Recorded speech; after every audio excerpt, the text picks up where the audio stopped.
Neva. Sorry to keep you waiting. That is perfectly all right. My data indicates clear skies in the coming days. Current conditions for maritime travel, optimal. I'll be ready whenever you are.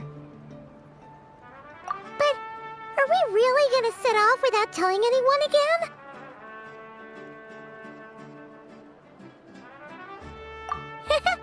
Funny you mention it. You'll never guess who Paimon saw on the way over. Hey! You didn't seriously think we'd let you leave without a farewell party, did you? No chance. Yeah, come on, Traveler. We've already made all the preparations. And most importantly, how dare you try and slip away without first paying your respects to the almighty Dragon Lord! A little bird told us you'd soon be leaving for Nodcry. So, we asked Paimon to give us a heads up before the date of your departure. You sure it's not time to think about changing that little habit of ours? Don't worry, we won't keep you long. Besides, everyone's there already. Shaska, Ian-san, Auroron, even the Pyro Archon herself. You're invited too, Anefa. Shilonen has a special gift for you. Accompaniment request accepted. Shilonen demonstrates excellent massage technique. My impression of her is exceedingly positive. Wait, so robots like massages too? Or is it just that Shilonen really knows how you're wired? Alright, enough with the chit-chat. Let's head to the venue. Woohoo! Party time!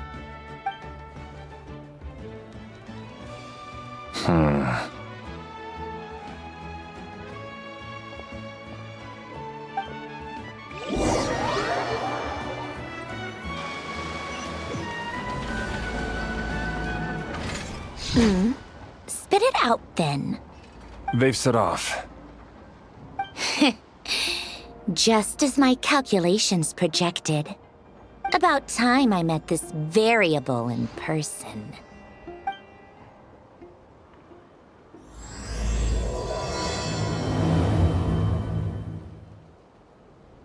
You know, every time we head to a new nation, there's always a point where it suddenly dawns on Paimon.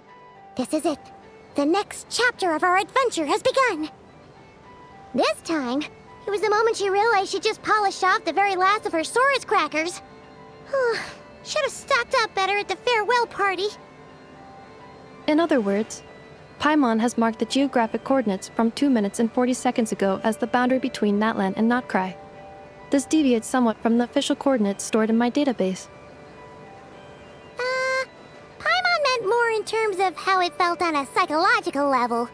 Anyway, what about you, Traveler? When did it really sink in for you? Huh, that actually kind of makes sense.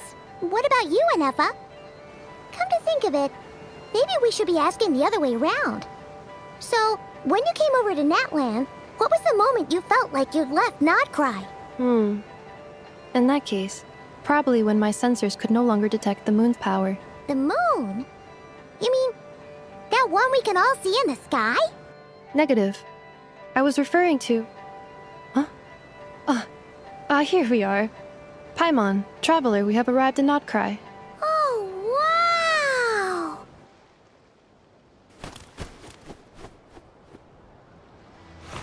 Paimon, Traveler, welcome to Notcry.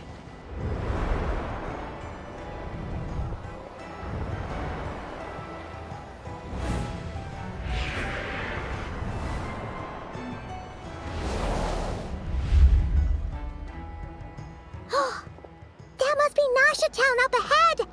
That's the place you were telling us about on the way over, right?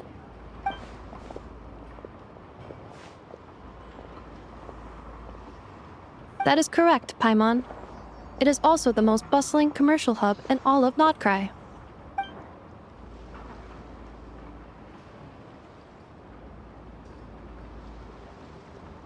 Oh! Sounds like the perfect place to start trying out all the local specialties! Huh? Is something up, Traveler? Paimon, This is where our spaceship landed when Ether and I first arrived in Teyvat. Huh? Are you sure? But how come you've never mentioned that before? Seems pretty important to Paimon. Well, because those memories are really hazy. All I remember is Ether waking me up and us leaving the ship. But just now, setting foot on this land, I felt something. The kind of power I sensed in those moments. Are you referring to Kuvaki? Kuva, what now? The locals refer to it as Kuvaki. It is a unique elemental force found only in Notcry, or rather, a pure, primordial form of elemental energy. That is correct. Another similar concept I have found in my database is the primordial sea. Legend has it that long, long ago, the moon that shines in the sky above us once rose from the land of Notcry. Modern geological surveys and meteorite studies conducted in the region have since supported this claim. So, when you mentioned being able to detect the moon's power earlier, you were referring to Kuvaki?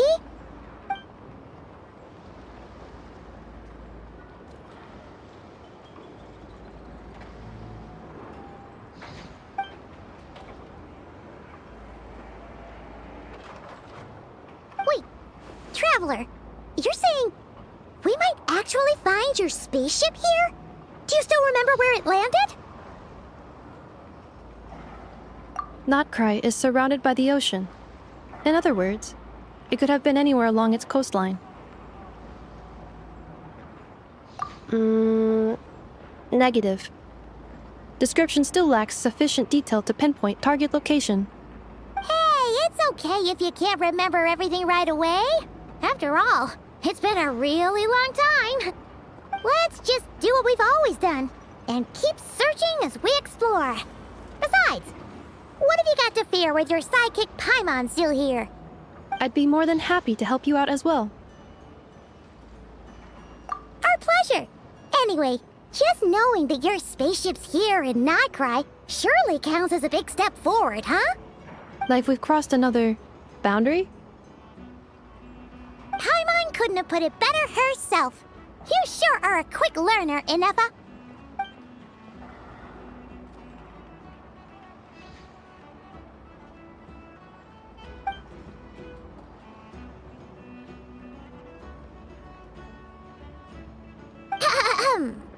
Well, as the best guide in the whole of Teyvat, Paimon hereby does solemnly declare, Notcry, here we come! It just occurred to Paimon, if we were looking to put out a missing spaceship commission, or to learn more about Notcry, wouldn't it make sense to drop by the Adventurers Guild? The guild is located in Nasha Town.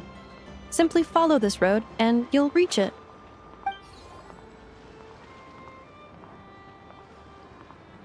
Huh? What in Teyvat is that? Looks kinda like a Sealy, floating around in the air like that. That is a Kuhenki, a species unique to the land of Notcry. A Kuhenki? Does she have something to do with the moon, too? Indeed it does. According to the Frost Moon Scions, the indigenous inhabitants of this land, the Kuhenki, are said to be familiars of the moon goddess, leading those who walk in the moonlight's glow to things of great importance. The moon goddess? Don't all people here worship the Tsaritsa? Although Notcry lies on Snezhnaya's border regions, the people here have held their own unique beliefs since time immemorial. As I mentioned, everything in this land shares a deep connection with the moon and the sky above. The beliefs of the Frostmoon Scions seem to date back to the civilization of the angels. According to the documents in my database, even the 7 Archons did not exist at that time.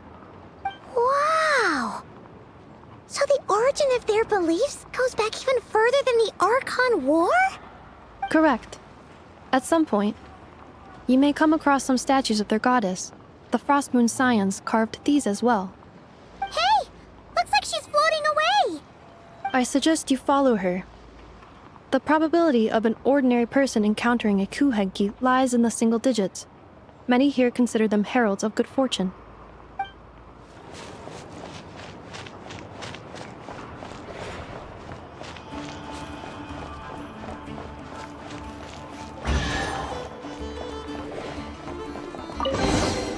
Is this an answer from this world? Is this a travel guide? Huh. It actually led us to something useful.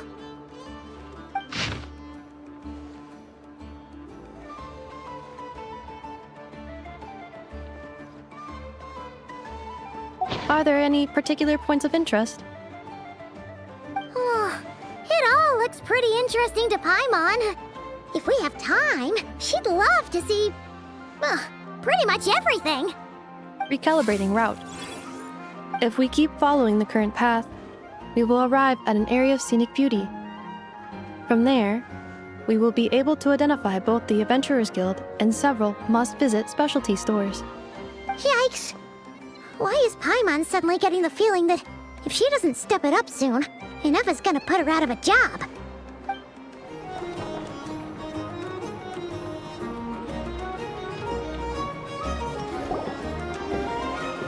Wow! Nasha Town actually looks pretty big from here. Feels a bit different than Paimon imagined, though. Which aspects in particular deviated from your expectations? Well, Paimon keeps hearing people describe Nodcry as an adventurer's paradise. So she kind of thought it'd be a bit more picture perfect somehow.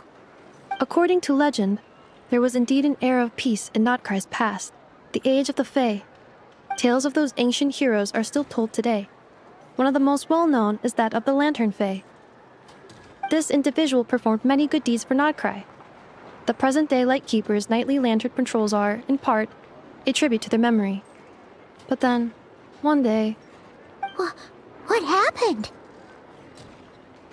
there came a devastating abyssal calamity that swept across Nodcry, and for a time it was left desolate.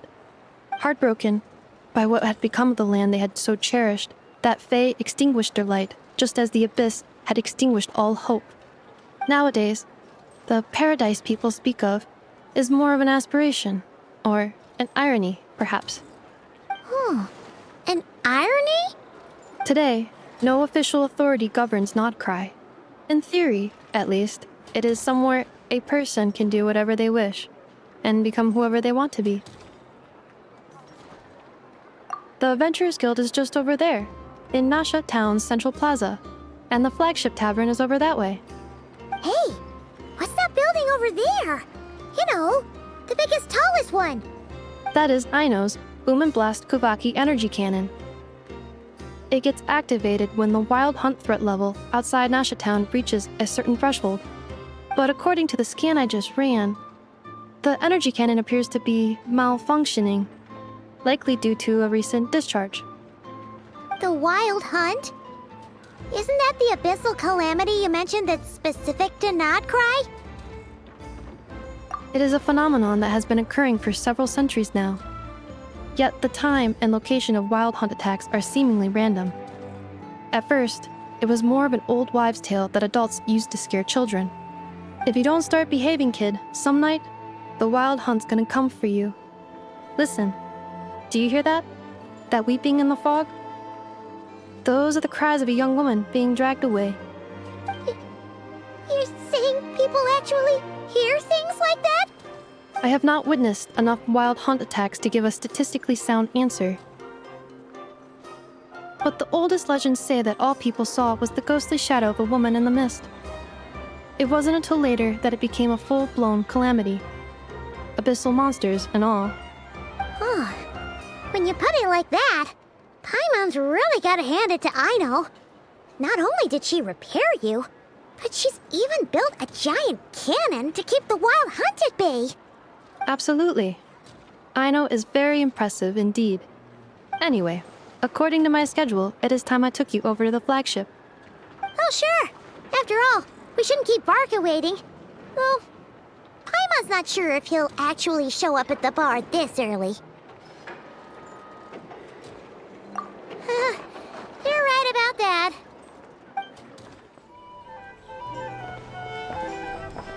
Here we are, The flagship. Varka told us to meet him here in his letter, right? Let's see. Varka? Varka!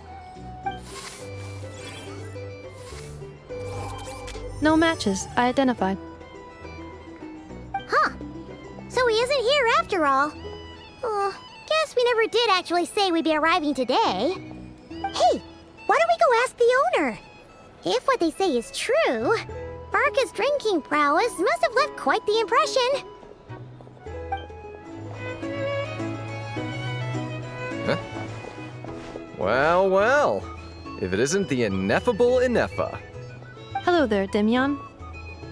You know each other? Of course! Ineffa's a regular here at the flagship. So, robots are into booze too? Not at all. The energy conversion efficiency of alcoholic drinks is very low, and most of them are full of impurities. Still, I can affirm that your berries and fried meat deserve a solid 9.12 out of 10. It has Aino's approval too. Funny that you should mention that. While you were away in Natlan, Varka would come in here every day to pick up a serving of berries and fried meat for Aino. Aww. He must have been worried sick that she wasn't eating properly on account of being so hung up about Ineffa being gone. Actually it's 'cause Varka found out that Aino went wild after Ineffa left, gorging herself on snacks she normally couldn't get her hands on. So it was more worry that she wasn't getting a balanced diet. I think I might have just put my foot in it. Anyway, since you're back from Natlan, these two must be the ones Varka mentioned. The Traveler and Paimon, yes? Yep, that's us. So, from the sounds of it, you must be a close friend of Varka's too. Varka? Goes without saying. After all, he's the only one around here who's ever managed to stay standing after 10 rounds of the roulette special. Paimon can't believe he's made such a name for himself. Though, guess it's hardly surprising how. Right now? Must be somewhere near Amsvartnir. That's quite far from here. Huh? Where's that? It's a lake in the northern part of Nodcry. Word reached him of trouble brewing around those parts, so he took his knights to check it out. Oh. So, we missed him? Varka knew you'd say that. So he specifically told me to make sure you stayed here and enjoyed yourselves. He sends his assurances that everything's under control. Well, if he's that confident, guess our only option is to accept. Anyway, it's not like there's any special cause for concern. He is the Grand Master, after all. Exactly. Plus, not only has he booked you into our finest room, he's paid for it in advance, too. Whoa! That's so generous of him! We might not have met yet, but Paimon's got a feeling that we'll get along with Varka like a house on fire. Oh, and by the way, he also asked me to serve up a portion of berries and fried meat for Ineffa. That was prepaid as well. Thank you. No, thank you. I'm the one who should be grateful for your business. Traveler, Paimon, why don't you go ahead and drop off your luggage? I can use this time to go pick up some components that Aino asked me to bring back. Sure thing. Besides, now that we've got ourselves a map, once we're done unpacking, we might as well go for a stroll ourselves. Why don't we meet up again later? Oh. So you no longer require navigational assistance? No worries, we should be fine. We've got a rough idea of our way around town, so Paimon's reasonably confident we shouldn't get too lost. Thank you. This translates into an approximate time saving of 30%, meaning I will be able to see Aino about 45 minutes earlier than previously projected. Oh, right. You must miss her a lot, too. In that case, we better get a move on.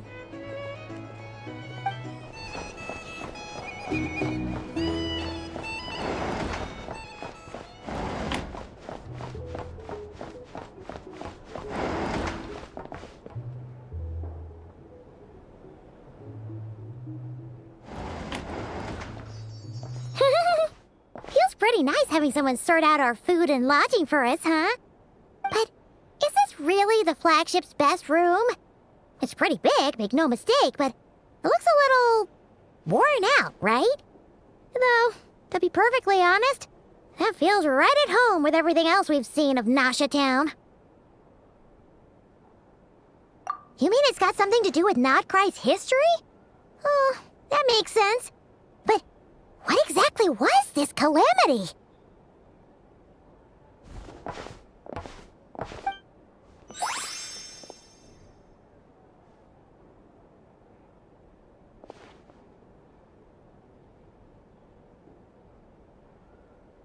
Oh, should we try the berries and fried meat too? Paimon's getting hungrier and hungrier every time someone mentions it. Oh, sorry about that. Paimon wasn't watching where she was going. Please, there's no need to apologize. If anything, I'm the one who should be sorry. Clearly, I shouldn't have gotten lost in my thoughts in the middle of a hallway. Wait a sec. Are you staying in the room next to ours? Ah, quite the perceptive one, I see. First things first, allow me to introduce myself. My name is Kirill Chudamirovich Flintz, but please, just call me Flintz. Whoa, that's an impressively long name for sure. Ah, is that so? Names like mine ought to have been fairly common in Snezhnaya, at least in the past. Would I be correct then to assume that the two of you are travelers in this land? Yep, you sure would be. Paimon is Paimon, and this is the Traveler. We've been to a bunch of nations already, but we only just arrived in Nodcry today. What a rare honor it is to meet such worldly travelers. Are you here for travel too? If only I had the time to spare. No, I'm just staying the night. Oh, so you're here for business? That's certainly one way to put it. I'm a Ratnik of Nodcry, normally stationed near the burial grounds to the north. My sole cause for being here today was to repair this lantern of mine.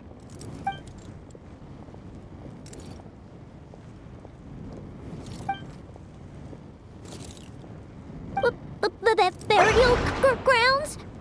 Your surprise is entirely understandable. Most people cannot even begin to fathom the idea of a life surrounded by tombstones and decay. But if you've heard of the calamitous abomination that is the Wild Hunt, you'll know that in their wake they bring a host of souls tainted by abyssal filth. That then is why we are stationed by the burial grounds, to hold the line where it is most vulnerable. Oh, so it's all about fighting against the abyss. Oh, sounds like a tough job. I thank you for your concern. But in truth, I've long since grown used to it. In fact, I like to think it rather suits me. If anything, I'd say I prefer the peace and quiet of a graveyard to the hustle and bustle of urban life. Paimon sort of gets it now. But even so, she is still pretty sure she could never get used to living in a graveyard herself. For one thing, she'd be too scared to fall asleep at night. Oh, I assure you, there's no need to worry on that account. The kind of ghosts you find in cemeteries aren't too big on talking. But even when they do, they're usually far more discreet than the living. Well, would you look at that? Who'd have thought we'd end up chatting this long? Must have a lot in common, huh? Forgive me, but I must excuse myself, for the time of my appointment draws near. And in terms I'm sure you'll understand, a lanternless Ratnik is like a mapless traveler. A serious conundrum indeed.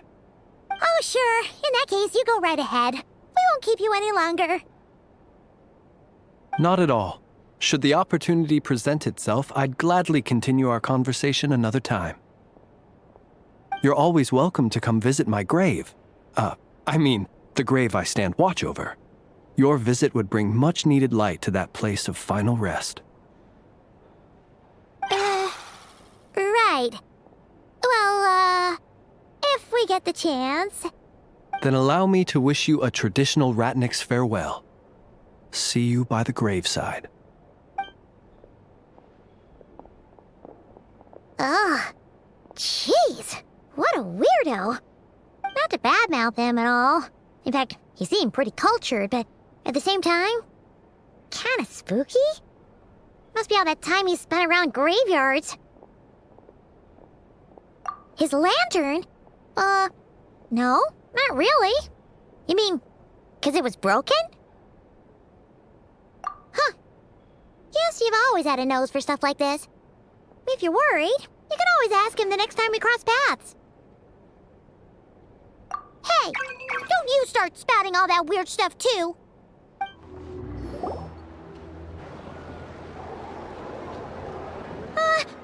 Paimon almost forgot something super important.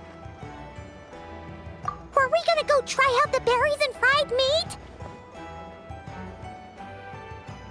But now, heading all the way back to the flagship feels like such a waste.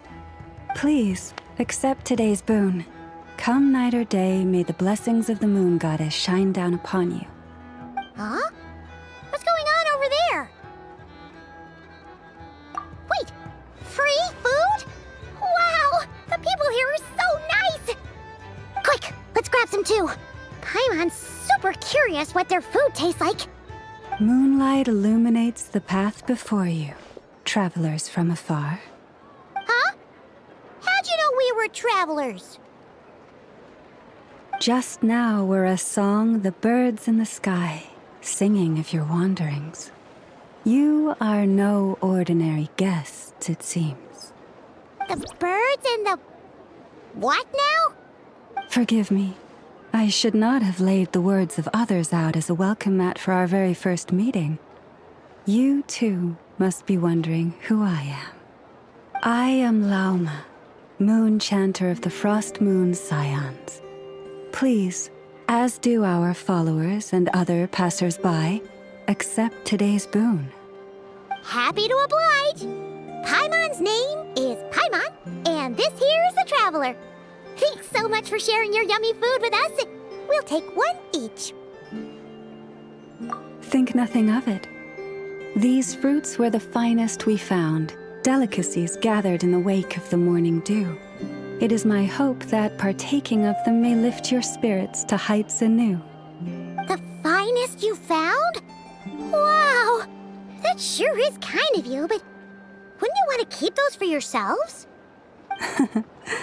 The first fruit of the harvest must be placed upon the moonlight altar, not as an offering to the gods, but as a spark for lost hunters. For it is the blade of the starving that darkness most easily corrupts. As perhaps you have already heard, we Frost Moon Scions revere and worship the moon goddess. We believe that together, virtue and compassion are the shining light that will lead us all out of the long, dark night.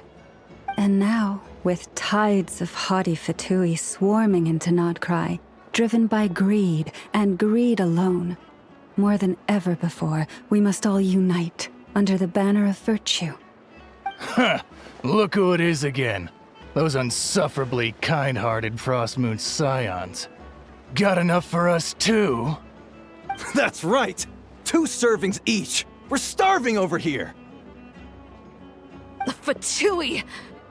After what you've been doing to our sacred statues, how dare you even show your faces? Wilhelmina, bestow today's boon upon our guests. You hear that? No slacking now. We'll have the very best you got. But, my lady, they... Please, you two, accept this meal. But remember this. Kindness is the first lantern left to guide those who stumble in ignorance. Come again? Let me finish. But should they still refuse to follow the moonlit path, then by our frosted blades shall we show them its shadow. You! Hey, look who it is. Whatever. Just you wait. We'll be coming for you next. Huh? Where's the meat? Who wants to eat this garbage? Those stooges really are the worst. Ever since they came to Nodcry with all their weird equipment and built that so-called experimental design bureau, our lives have been turned completely upside down. Judging from how they reacted just now, it seems the Fatui already know who you are. Well, we have gotten in their way in pretty much every nation we visited, so we're probably at the top of their blacklist by now. I see. Then, on behalf of the Frostmoon Scions, I thank you for the goodwill you have shown us. Because if they had gotten ahead of themselves just now, I'm sure you would have stepped in to help. Just as the birds and beasts put it, your arrival heralds joy to us all. Besides, for a weary traveler far from home, what better respite than to bathe in the moonlight? You will always be welcome at the Frostmoon Enclave, the place we call our home. May we meet again in the moon's gentle glow. These are delicious! So refreshingly fresh! Those two Fatui wouldn't know a good thing if it came up and bit them on the shoulder. Looks like Anefa isn't done with her shopping yet, and the Adventurers Guild is still empty. Where should we head next? Good idea! Wouldn't want to let the Kuhenki down, after all. Let's see. Okay, Paimon's got our route all figured out. So, all that's left to say is, don't fall behind. This is Nuts and Nuts. It's mostly a fruit shop, but there's a crafting bench too. This is the Speranza, one of the travel guide's recommended restaurants. All the waiters here are kids. This is the Vesnici Prolegia greenhouse. Apparently, their flowers are all made of metal, so they'll never wilt away. And this is the Rossum workshop. If you ever need a weapon made, this is the place to go. And over here, they've got a super tall observation deck. Whoa! Take a look at that! You can see really far out into the distance. That way's north, and that looks like something built by the Fatui? And then over there to the west, that must be the place Lauma mentioned, where the Frostmoon Scions live. So, what'd you think? Even if Anefa kinda stole her limelight earlier, this just goes to prove that Paimon's own tour guiding skills aren't too shabby either, right?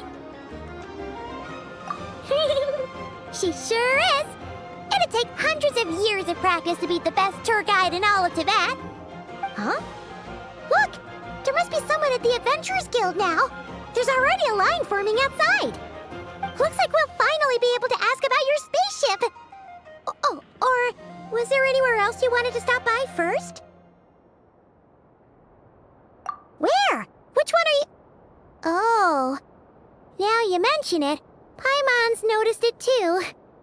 Ugh, better not be who she thinks it is. Anyway, where we go first is completely up to you. Either the Adventurers Guild, or that suspicious-looking shop. A word of warning, though. If we step into that shop, be sure to keep a very close eye on your Mora.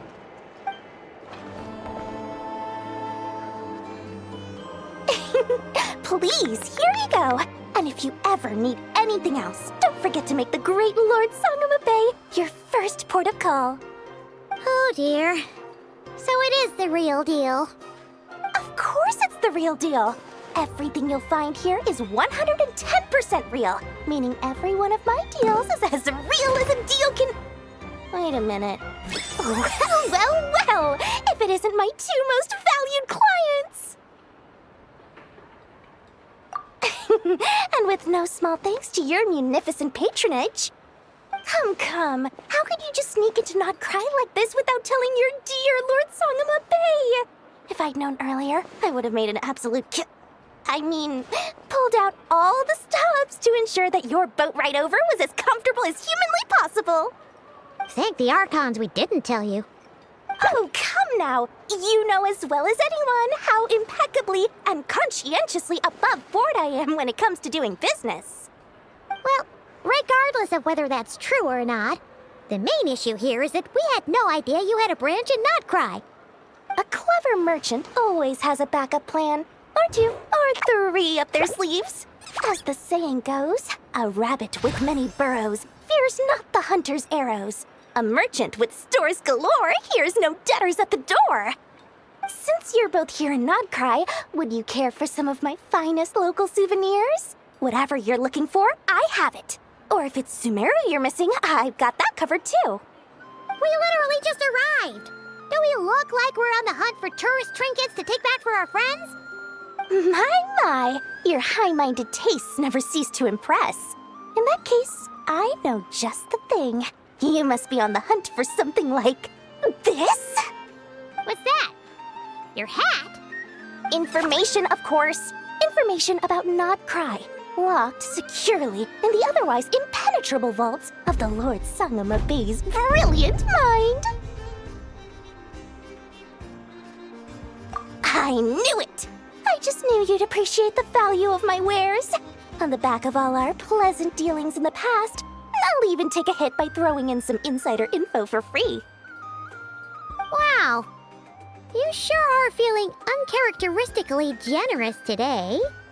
What do you mean by uncharacteristically? I am the most generous person forget it. Anyway, the long and the short of it is this. The moment I set up shop in Not Cry, it struck me how many different factions there were, all competing against each other for power and influence. Well, as they say, there's no time for business like a crisis. Things got even more turbulent after the Fatui pulled down 2 ancient moon's remnants. People began to catch a whiff of the coming chaos. And the more troubled the waters, the greater the potential profit. Not at all sorry to interrupt, but we're not here for Mora. Oh, really? But surely it was the tales of an adventurer's paradise that brought you here. The chance to take your very own slice of all the latest and greatest business opportunities. In that case, what would you like to know about? The Frost Moon Scions? You mean the people who believe in the moon goddess? They're not a bad bunch. It's just, well, they have such simple tastes. No luxuries, no indulgences, no nothing. Trying to earn a little more from that lot is like trying to squeeze blood from a stone. Still, things between them and the Fatui have gotten pretty tense. It's only a matter of time before the powder keg goes boom. And when that happens, that's when business will start to boom too. Oh, they're an organization set up to keep the locals safe. Apparently, they have a long and glorious history, and they're made up entirely of volunteers. But seriously, a volunteer organization in Not Cry? This place is hardly a magnet for noble hearts. No pay, all work. That's not a business model, and it's certainly not for me. Everyone knows they're here for the Ancient Moon's remnants, but no one's sure why they pulled them down in Not Cry of all places. Anyway, they've been acting mysterious enough, but if you ask me, that Kuvaki Experimental Design Bureau of theirs up north hides secrets wilder still. That bunch of booze-loving monsters? Ugh, don't even get me started. As fellow Outlanders, I thought they'd be easy pickings, but somehow, every single one of our business negotiations wound up at the flagship. I've done plenty of deals with heavy drinkers before, but those guys? I never once made it to the contract signing before blacking out. I'm getting flashbacks of the hangovers just thinking about it.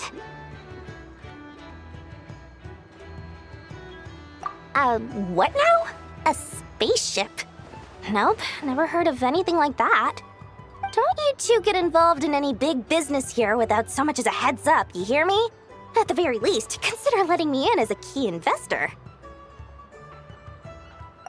Oh, I almost forgot to mention. Sooner or later, you'll no doubt end up doing business with some other merchants in Nodcry.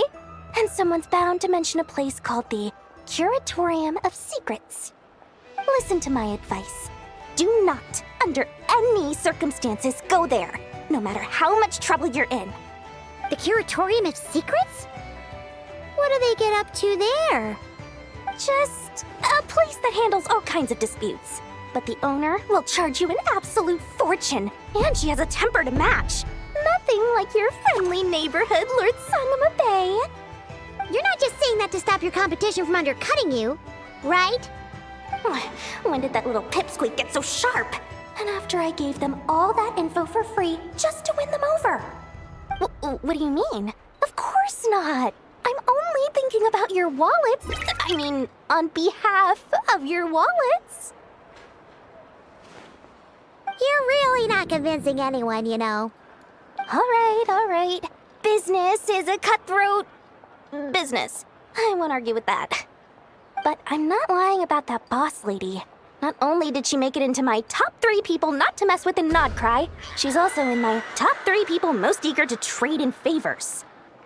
Seriously? It feels like you're just bad-mouthing your rival now. Fine. If you don't believe me, go see for yourselves. We might both be from Sumeru, but compared to hers, my conscience is so large, why, it could fill 3 whole palaces of Alcazar's array. But when you realize what I'm saying is true, don't say that good old Lord Sangama Bay didn't warn you. Anyway, don't be a stranger now. We might be a Nodcry, but don't forget, Dory's doors are always open for you. Lucky us! The line seems to be gone now. Come on, let's go say hi to Catherine. Hey, Catherine, we meet again.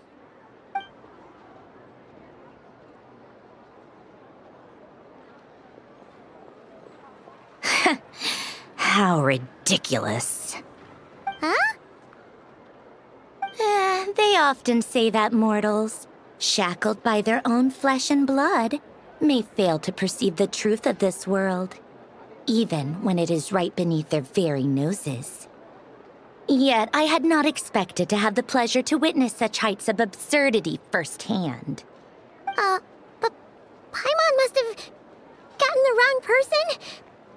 At second glance, you do seem a bit younger than Catherine, and you certainly sound a lot less friendly.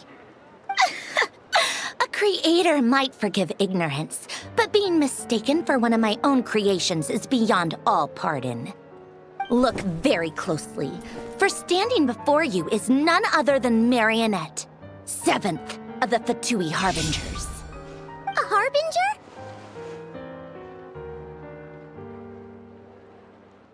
I told you already, I'm not Catherine. Just how obsessed are you with my machines?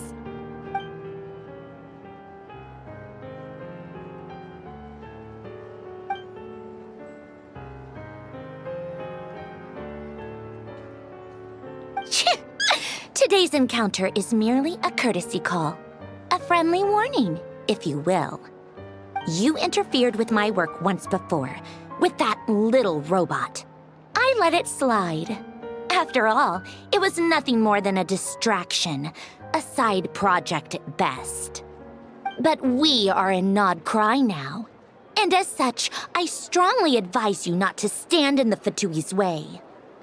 Otherwise, the next time we meet, I might just have to drop all this meaningless etiquette. Oh, please. You've got some nerve coming out with barely veiled threats like that. You're the one stirring things up here. Oh, perhaps you have misunderstood. Just because Nodcry lacks a ruler at present, that does not mean it should not be ruled. We Fatui are simply establishing a new order. Yeah, right. More like shady experiments, judging by your massive, creepy research facility. I've said what I came to say.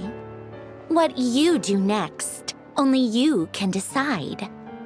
So why don't you start by using your already limited processing capacity to calculate your even more limited options.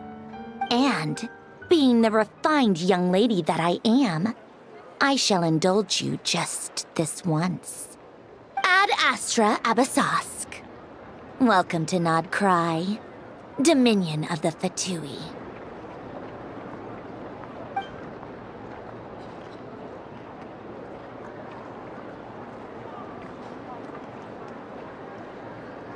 Ugh!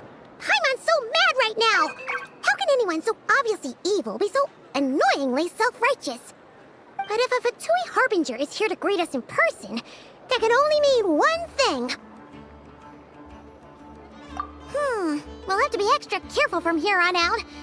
Paimon hates feeling like she's being watched. Hey! The real Catherine's back! Ad Astra Abyssosque. Welcome to the Adventurers Guild. How may I help? I will do everything I can to assist you.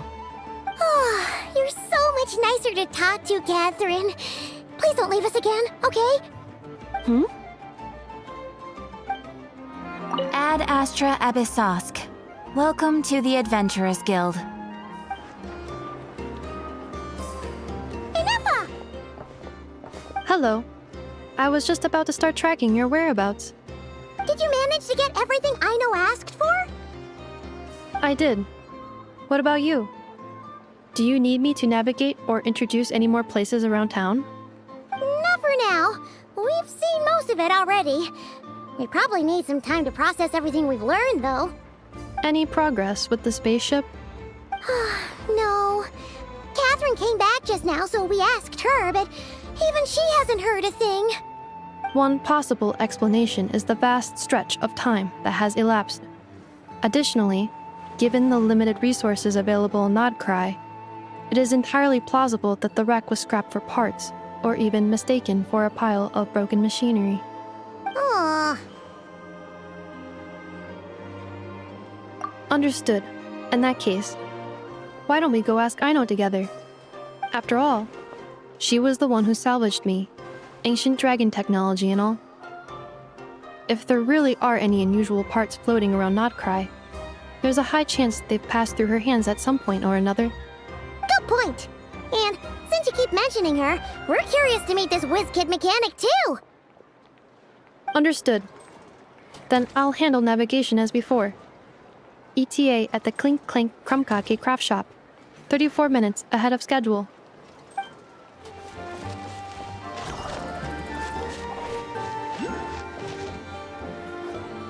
Oh no! There's a little animal trapped over there! Let's go help it out! Huh? That's weird. Why isn't it responding? The tides of Kuvaki affect everything in Nodcry. So much so that many creatures have evolved a kind of dependency upon it, growing stronger or weaker as it waxes and wanes. This little animal must have been caught here unprepared. So you're saying we need to use Kuvaki? Paimon will leave it to you guys then. Don't be scared! We'll get you out of there soon!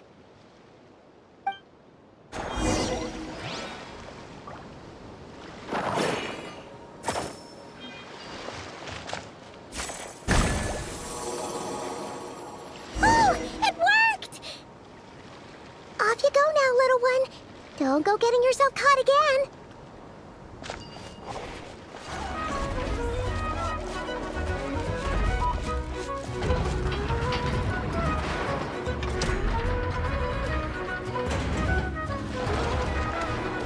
Here we are.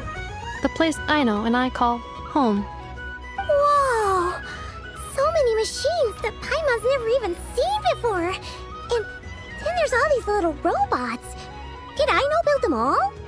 That is correct. It looks like Aino has created 3 more little bots since I've been gone. Aww. Well, you were gone for quite a bit. She must have missed you. I missed her too.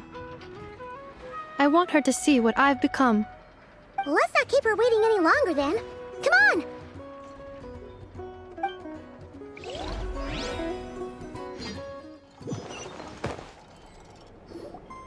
Aino, I'm back.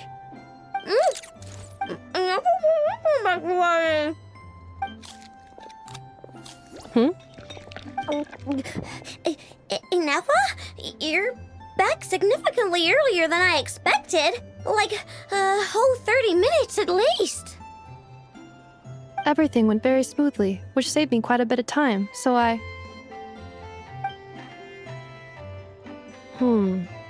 I know. Could you turn around for a moment? I know. I've been on my best behavior the whole time you've been gone. She's got chocolate all over her mouth. I know. While I was away, did you strictly abide by my tailor-made snack intake schedule? Oh, of course I did.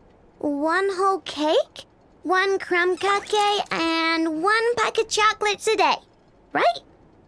It was either a cake or a crumb cake or a pack of chocolates per day. Oh, shoot. When did you finish the snack stash I left for you? Literally just earlier today. Let me just go run a scan on that. I meant today, a week ago. And then you restocked an entire week's worth on your own initiative? 2 weeks worth.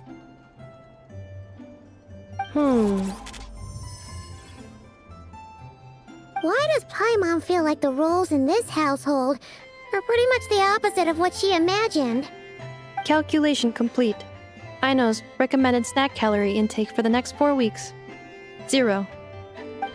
No fair! You're a meanie, Ineffa. This is what happens when you break an agreement. Oh, come on! Don't do this to me! I only ate a teeny bit extra every day. Just a teensy bit extra. That is objectively not a teensy bit extra. Oh, seriously? If you'd only arrived half an hour later, I would have had everything cleaned up and you wouldn't have noticed a thing. But now that I think about it, you even said you'd come back a bit earlier than you did, so I wouldn't have to worry.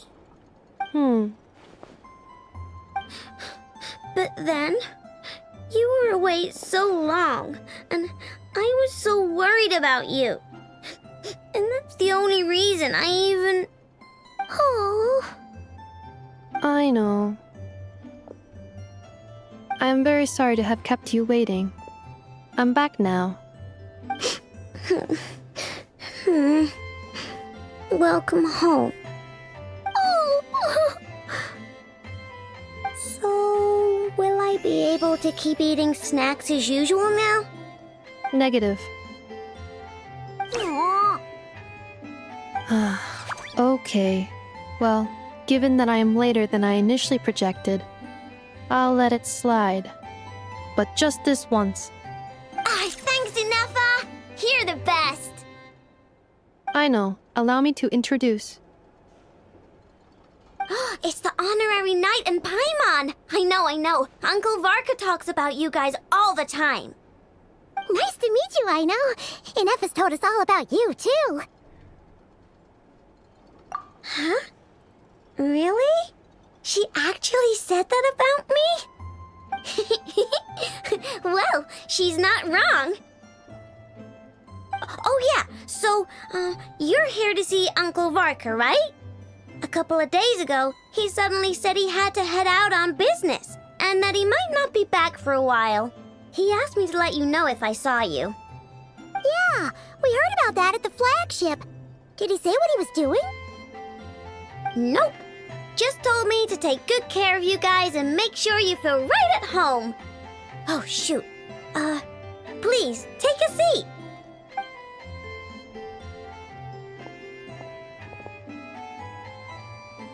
Do either of you need my help with anything? Anything at all? After all, I'm the head of this household. Sure wouldn't know it from that snack tantrum she just threw.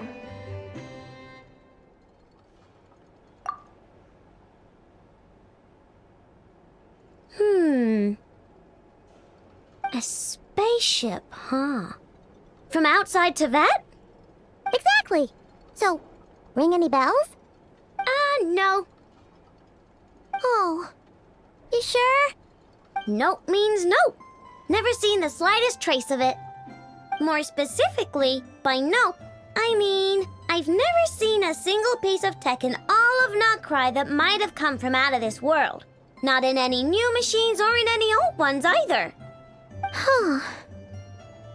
What I know means is that your spaceship almost certainly has not been disassembled nor repurposed as parts for other machines. Oh, so that's what she was getting at. Yep. I've taken apart pretty much all the fun stuff in this city at one point or another, but I don't recall ever seeing any components that were anywhere near that special. So, either your spaceship crashed somewhere it's never been found, or someone did find it and then hid it really, really well. But who would even do something like that? Beats me. Maybe someone who thought they could stash it away for a rainy day. Just like how I sometimes hide snacks in the...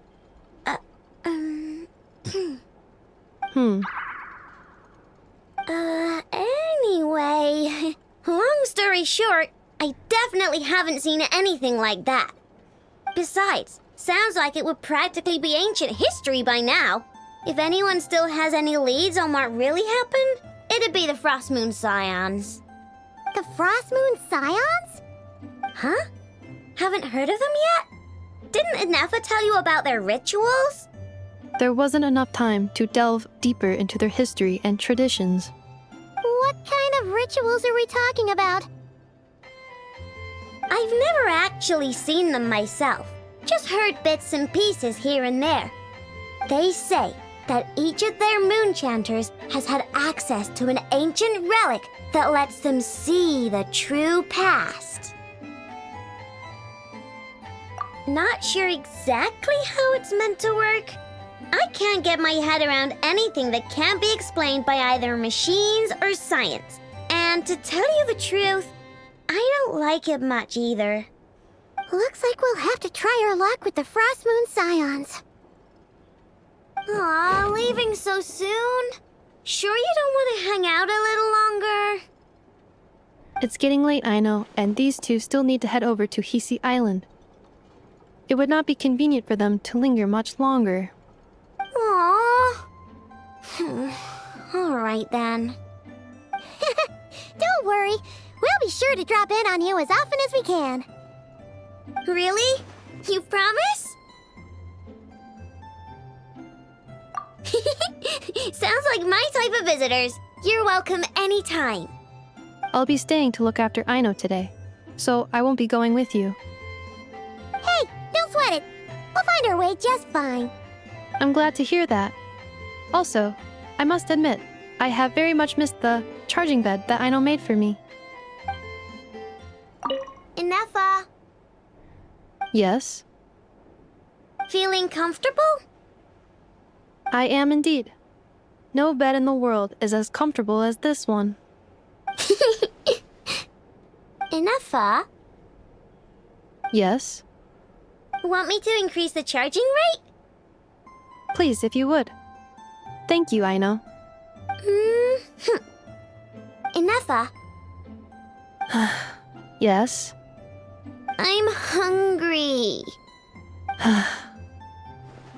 In that case, please enable quick charge mode.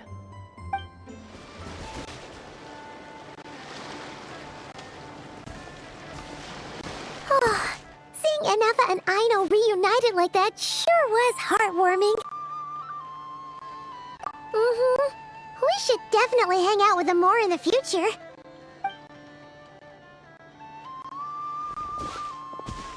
Speaking of homes, we must already be close to where the Frost Moon Scions live. The vibe here feels different, just like the scenery.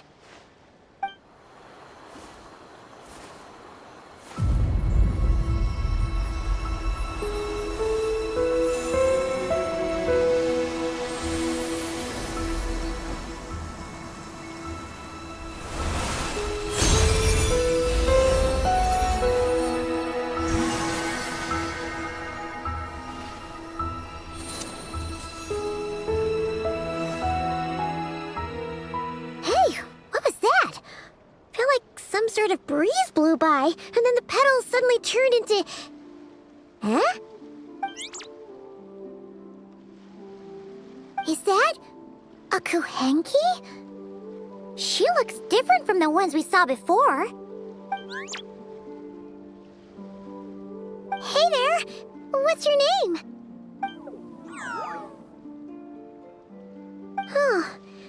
Doesn't seem able to speak.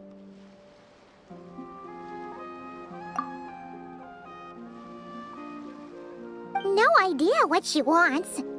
Unless you want to stop, maybe we should just keep moving?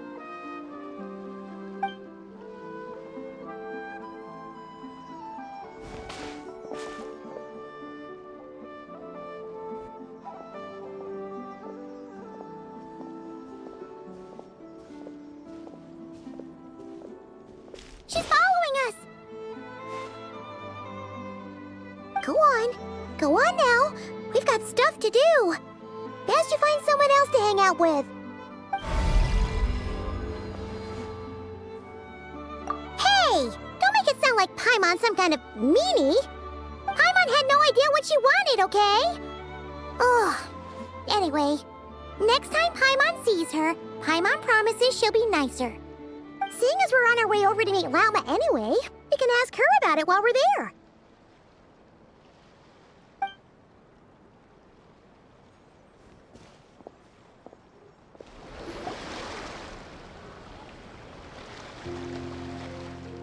Huh? Hey, look! Isn't that Lauma? The moon chanter? Let me take a look at your wound.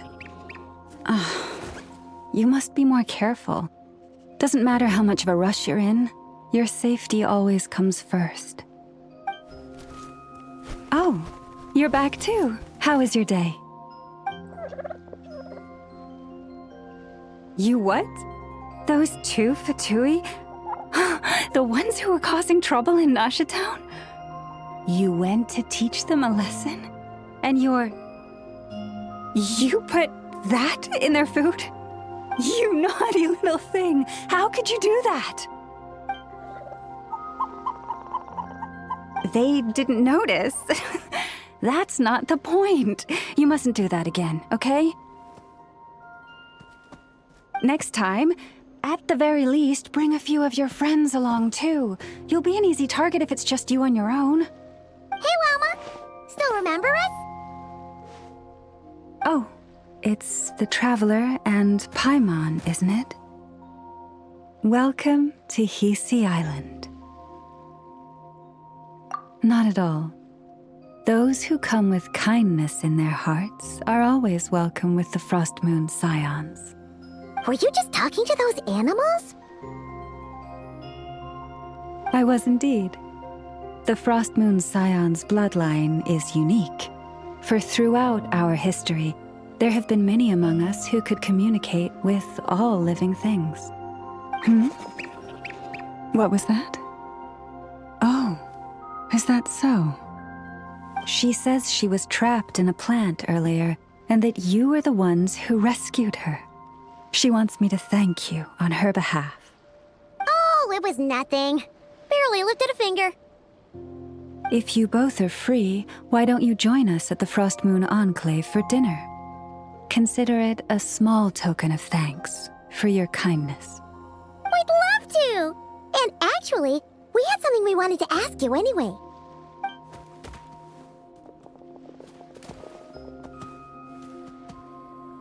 Oh. You're interested in the story of Kutar? Kutar? Yes. Kutar is our moon goddess. The moon maiden who guides us. But up close, this one somehow seems a bit different from the one in Nasha Town. It's like it's more... natural?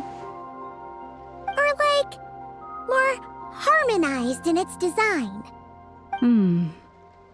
That is because ever since the Fatui arrived in Nodcry, they have been modifying and defacing our statues as they please.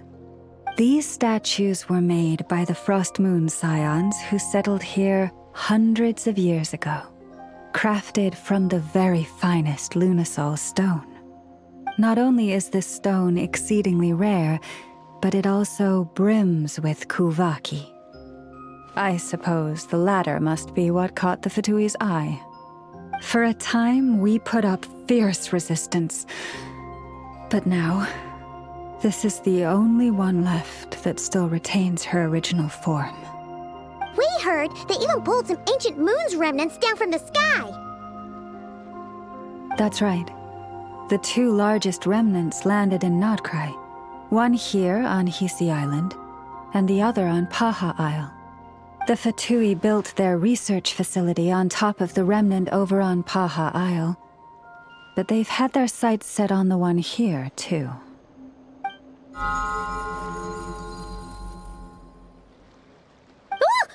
Oh!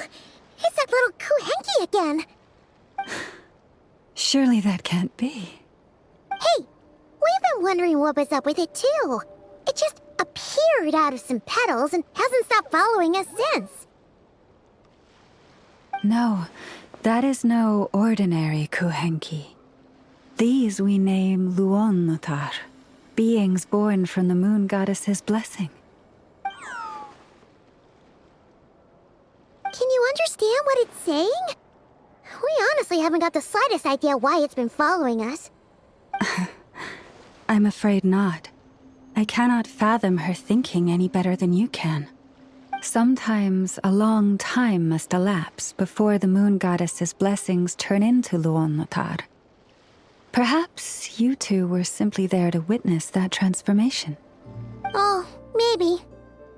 Legend has it that the Luonnotar bring good fortune. Given that she seems to have taken a liking to you both, why don't you let her come along with you? Really? Then you can start by helping us find some more treasure chests along the way. Capiche?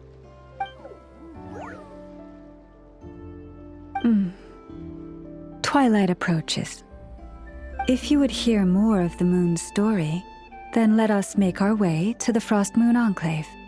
Beneath the gentle moonlight, I shall share this tale in full.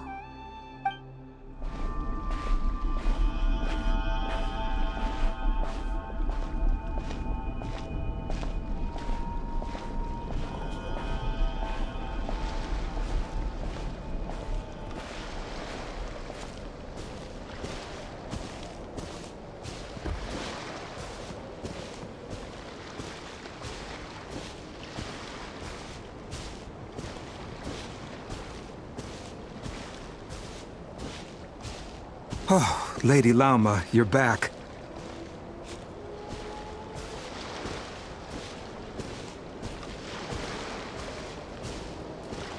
Come day or night, may the blessings of the moon goddess shine down upon you.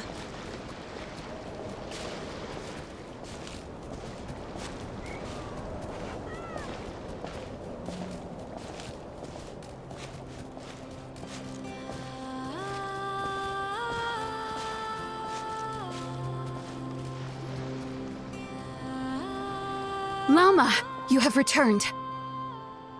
Wilhelmina, this is the Traveler and Paimon.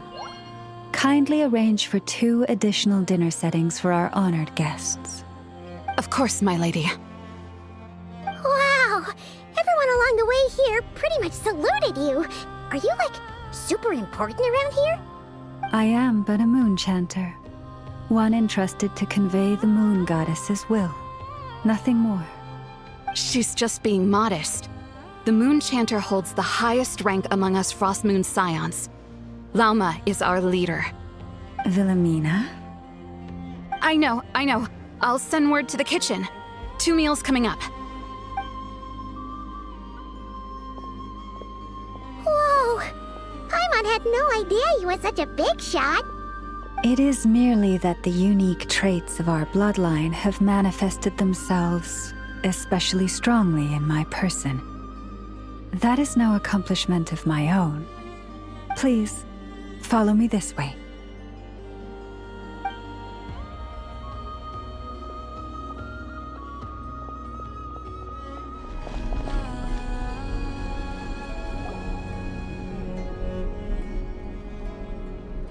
Even to this day, I am still trying to piece together the many fragments of our past. It is a story not only of the Frost Moon Scions, but also of the moons themselves. A story of the moons? Yes. We Frost Moon Scions are the last descendants of the ancient golden realm of Hyperborea. Its former glory may have faded, but what remains is a memory uniquely ours. In the distant past, Teyvat had not just one moon, but 3. It is said that they were created by the primordial master of this world, cast into the firmament to keep peace in the land below. Firstborn was the eternal moon, largest of the 3. Legend has it that it was her immense Kuvaki that gave rise to the ocean tides. Next was the frost moon. Smaller than her big sister, yet brightest in radiance. Her glow became the cold, undying lantern of the night. Finally came the iridescent moon, smallest of the sisters. Most of the time, her light was barely visible to the naked eye. Yet when she shone, her fleeting halos were all the more mysterious for it. Wow! Sounds like it all happened so long ago. So, what happened to them afterwards?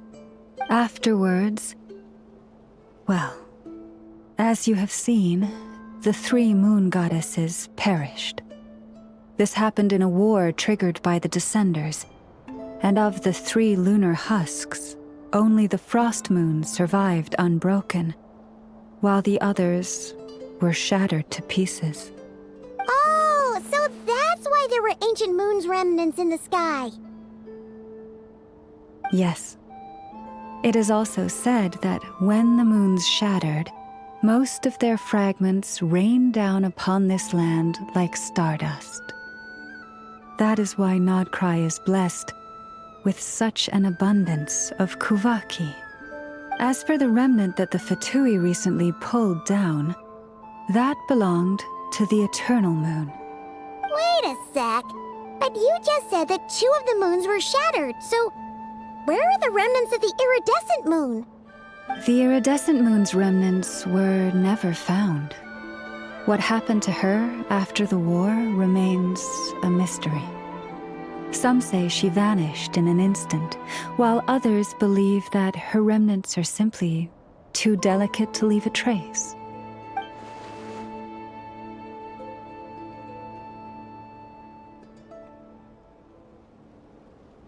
Yet, though the era of the 3 moons has long since faded into legend, successive generations of Frost Moon Scions have always passed down a prophecy that one day the moon goddess would return.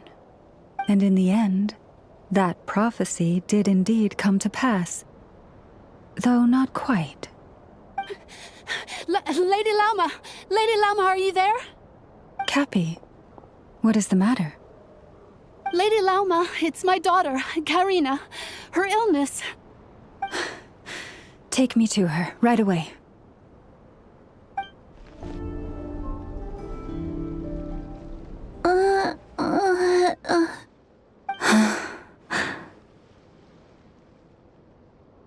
Her sensitivity to Kuvaki is flaring up again. After her last treatment, did you follow my advice and seek medical help in Nasha Town? But those doctors are all Snezhnayan. They're outsiders, compatriots of those brutes who invaded our homeland. How can we possibly trust them? Not all outsiders are enemies, Cappy. They've been treating this condition for generations. They have the experience we lack. But we're Frost Moon Scions. Should we not remember what the outsiders did to our moons? Surely the Lady Kutar will reward our devotion. But Cappy, Kutar is long... This isn't the time for a debate. O lost child, snow-swept and buffeted by the howling winds of the frigid night, let not the silver flame within you fade. By the frost moon's grace, I shall warm you, curled up as a fledgling in frozen soil.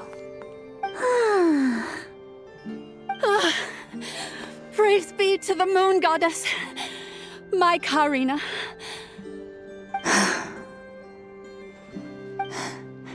Remember, she must take powdered laka berries daily.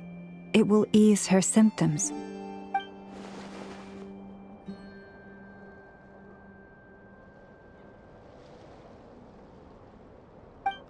Llama? Philomena, what is it? Dinner is ready. I see. Cappy, let her rest here for the night. I'll have someone bring her a blanket. All right. Thank you so much, Lady Lauma.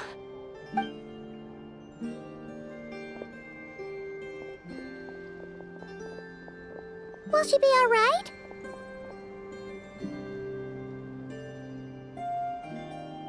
Yeah! If there's anything at all we can do, please don't hesitate to ask. Thank you for your kindness. For now, though, Karina should be fine. She'll be feeling a lot better tomorrow.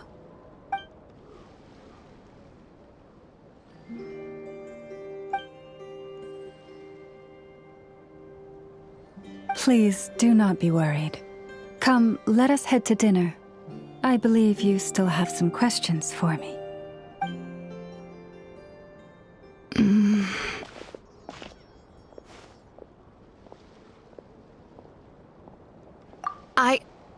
Oh, sorry. Yes, I'll be coming too. I was just thinking about something. Oh? Lauma makes such an unshakable moon chanter. Calm, capable, someone we can count on. Deep down, though, I know she's been quietly carrying the burden for the rest of us. Traveler, Paimon. Believe me when I say that as a fellow Frostmoon Scion, I do worry about Lauma. It's just that sometimes it's hard to say it to her face. Could I ask you to look out for her? I can tell she really trusts you. I fear that would stress her out even more. Sometimes I really admire her strength, but at the same time, I can't help feeling powerless myself.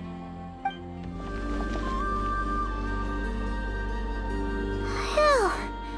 Paimon's so full. That was even better than the stuff you gave us before. I'm glad to hear it. Thank you for accepting such simple hospitality. Hey, we should be the ones thanking you. Seriously, that was seriously scrumptious. How did you even manage to finish it? This slop's barely edible. Then again, I guess that's what you'd expect from savages. It's you! Those rude Alpha Tui we just met back in Nasha Town! My sincerest apologies. If you found the food we gave you earlier difficult to swallow, may I suggest taking a deep breath and joining us? These delicacies might change your mind.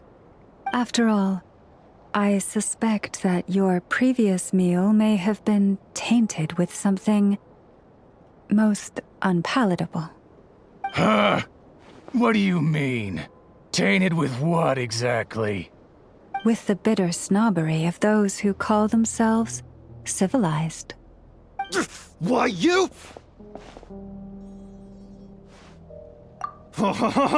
Looking for a fight? Sure, I'd be more than... Hold it. We're not here to brawl. Yet. We're here on official business. Orders from above. We're here to deliver the Frostmoon Scions a warning. Or rather, a final ultimatum. You have 3 days to hand over the relic and reveal the whereabouts of your so-called Kutar. If you fail to do so, the Fatui will immediately begin the cleansing of Hisi Island. Which, by the way, is a sovereign territory of the Tsaritsa of Snezhnaya. What insolence! Your demands are outrageous! For generations, this land has belonged to the... Dear guests, allow me to save you both time and trouble with a speedy reply. The Frost Moon Scions will never hand over anything to the Fatui. And to those who set foot on our land with ill intent, I say this. With your blood, we shall draw an inviolable line in the snow. That applies to you, too. Stubborn savages, the lot of you! Better hold back this time. Who's that? By the Frost Moon of old.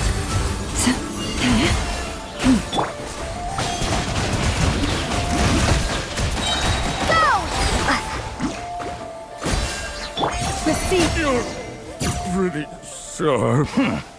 You'll pay for this. Mark my words. Hey, if you're so tough, get back here and put him up! Huh. Guess all they're good for is running away. I'm so sorry. You've had to put up with far too much unpleasantness today. Come on, it's not your fault. We don't like bullies like them either. But still, they mentioned a relic in Kutar. What exactly could they be after? Oh yeah, so this might not be the best time to bring this up, but we kinda have a favor to ask of you, Lama.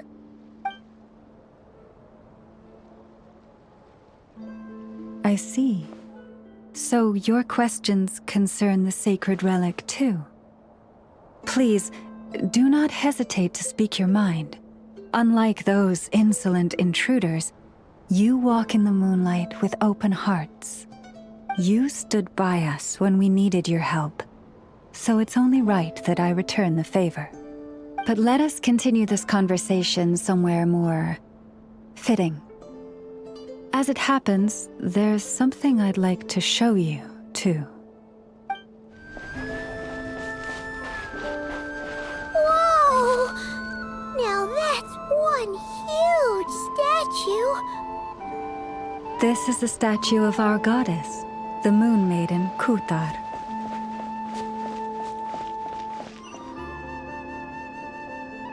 Wow! It's spectacular! Kutar was born here on Hisi Island around 500 years ago.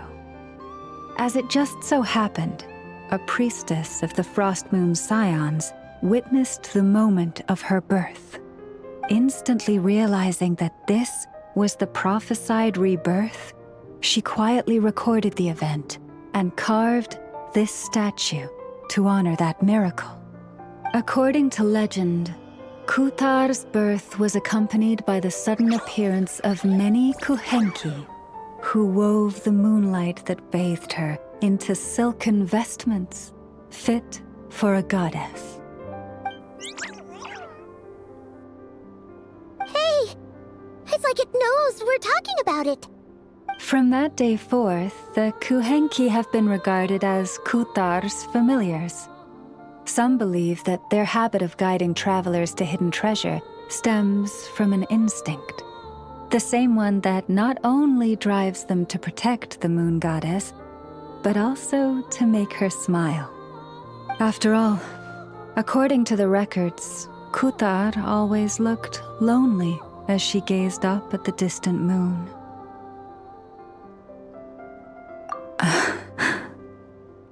Kutar left Hisi Island before I was even born. According to the previous moon chanter, the goddess was angered by our people's greed, and that is why she left us. Where did she go? No one knows what happened after she left.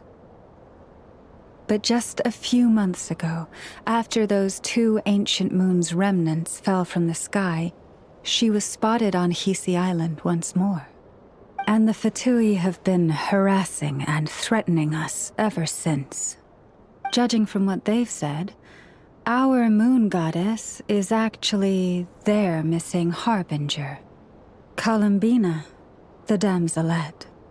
The damselette? But isn't she number 3 amongst the Fatui harbingers? So she's actually the moon goddess. Why would she join the Fatui then? That too is a question I've struggled with. But even at the best of times, understanding other people's choices is difficult, let alone those of a goddess. Plus, forgive me. There I go again, rambling on about our history. But you came here to ask about the sacred relic, didn't you? Honestly, Paimon's not sure which part she's more curious about now. Since ancient times, the Frost Moon Scions have had in our possession a special fragment of the ancient moon's remnants. A piece in which I sense a power unlike any other. Successive generations of moonchanters have all detected a divine presence within it. We call this unique remnant the Moon Marrow. We heard you can use it to see what happened in the past. What is it in particular that you seek from the past? Well, basically, to cut a long story short, the Traveler here is actually from outside of Teyvat. Oh.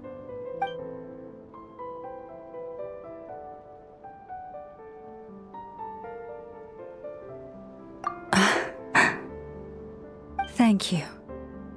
Your honesty is a sign of your trust, both in me and the Frost Moon Scions.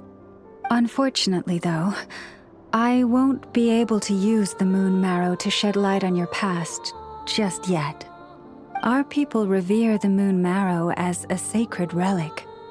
I'm only permitted to retrieve it from the secret chamber in which it is hidden once a year, on Moon Prayer Night. Oh, really? So, when's the next Moon Prayer Night?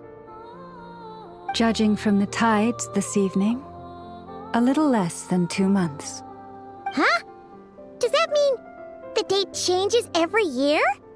The ceremony is held on the night when the moon is closest to Teyvat. This is also when Nodcry's Kuvaki reaches its peak. Only then can the seal on the secret chamber be lifted. Oh, guess we've got no choice but to wait. I am truly sorry that I cannot help you sooner. But, as the Moon Chanter, I swear that I will do everything I can to help you find the answers you seek. Think nothing of it. After all you've done for us, you deserve nothing less. Who'd have thought today was only our first day in Nodcry? Feels like so much has happened already. If I may be so bold, what does family mean to you?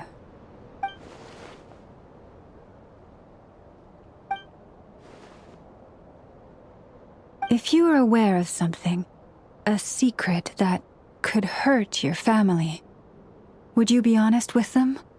Or try to hide it?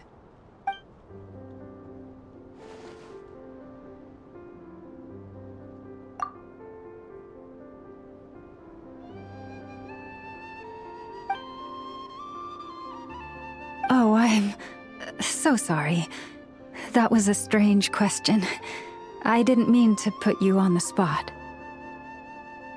I guess I've just never met anyone with a story quite like yours before. I just suddenly had the urge to ask. It's getting late, and you two must be rather tired too. Would you like to stay the night here on Hisi Island? I can have someone prepare some lodgings.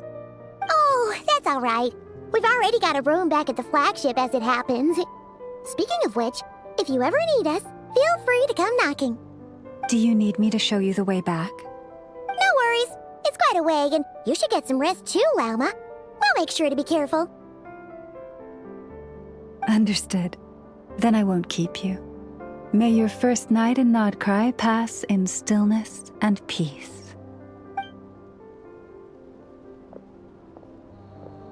So, what you thinking? Sure was an eventful day, huh?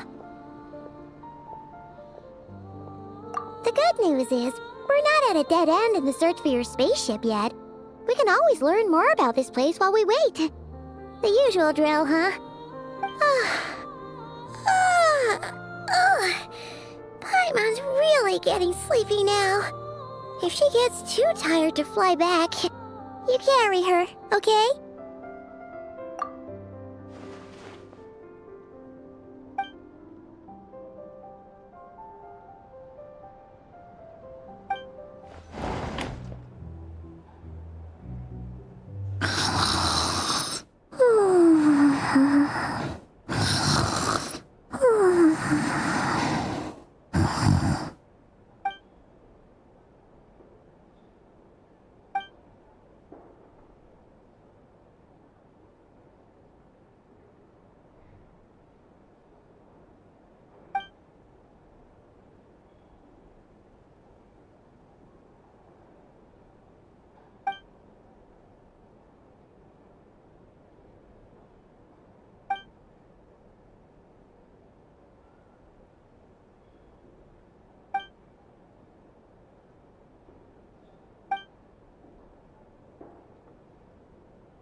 Just one more helping.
Hey, what are you doing here?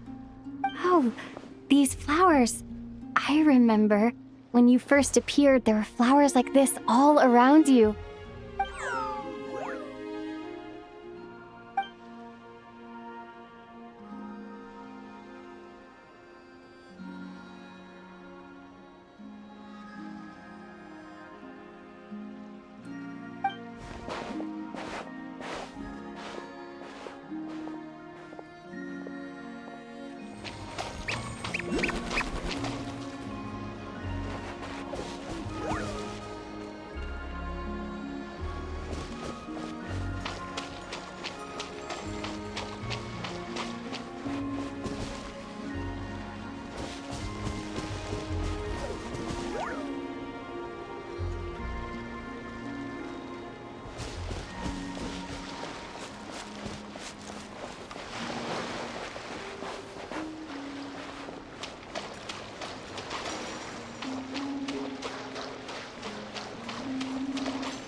Who goes there? How did you get in here?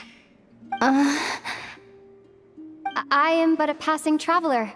I followed your song here. I'm very sorry if I've intruded. The Kuhenki.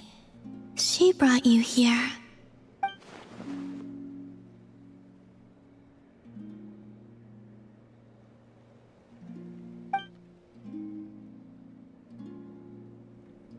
May I ask, are you the one they call Kutar?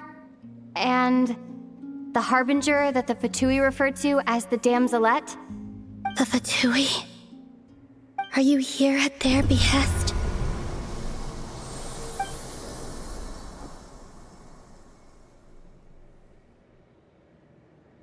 Please don't get me wrong. I have no intention of doing anything for the Fatui. I just wanted to ask you about Nodcry. And the moons. The moons? Do not believe in what you can see. What truly matters is what you cannot.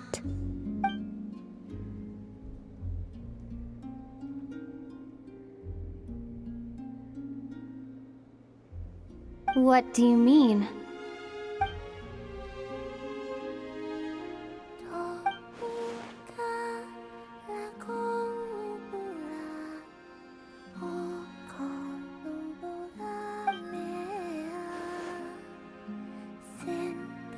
Listen, I'm the Traveler.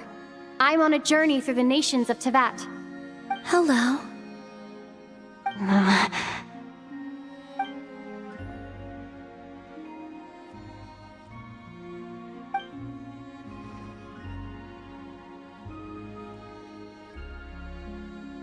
Could you tell me your name? Columbina.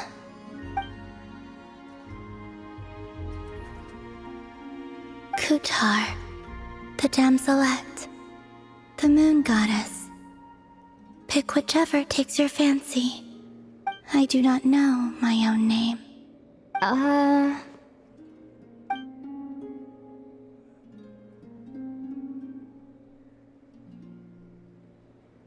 Then... Columbina. Hmm?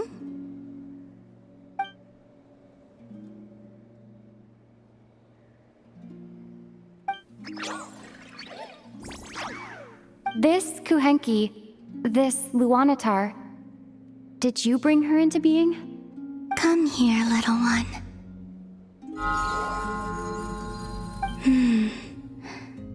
The trace of a blessing, but not one of mine.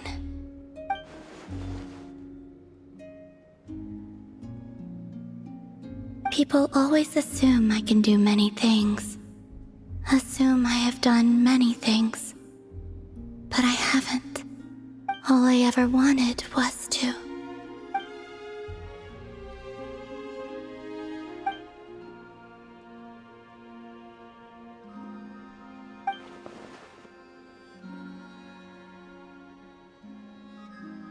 It's about time I got going. I'm very sorry for disturbing you today.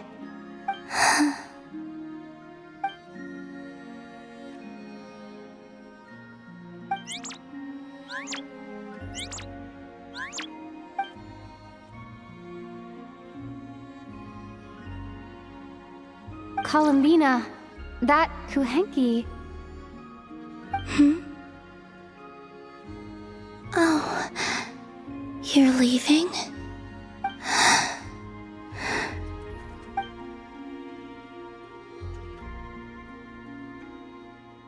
Go then.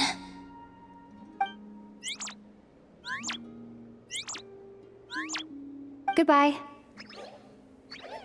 Take care. The moon can be treacherous.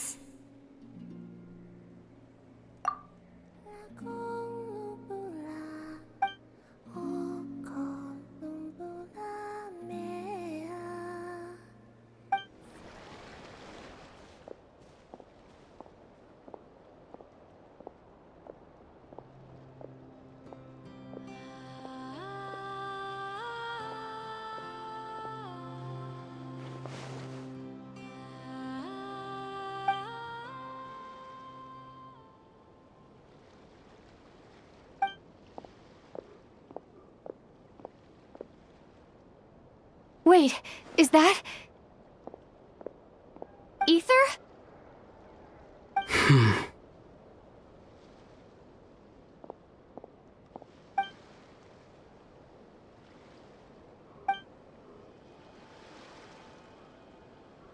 Ether!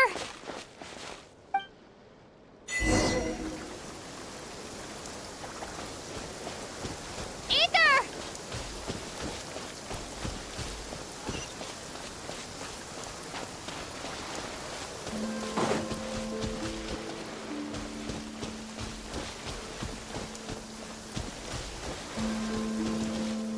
Ether!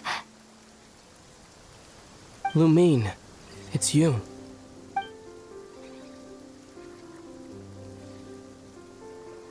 Why are you here on Hisi Island? If I told you I was here in search of the Frost Moon Scion's sacred relic, what would you think?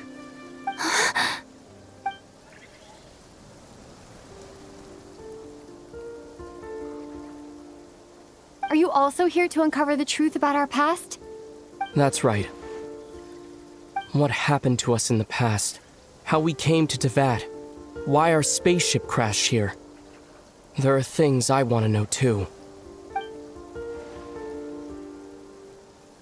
But I'm not about to sit around waiting for another 2 months to find out. Wait! Wait? But I still have unfinished business.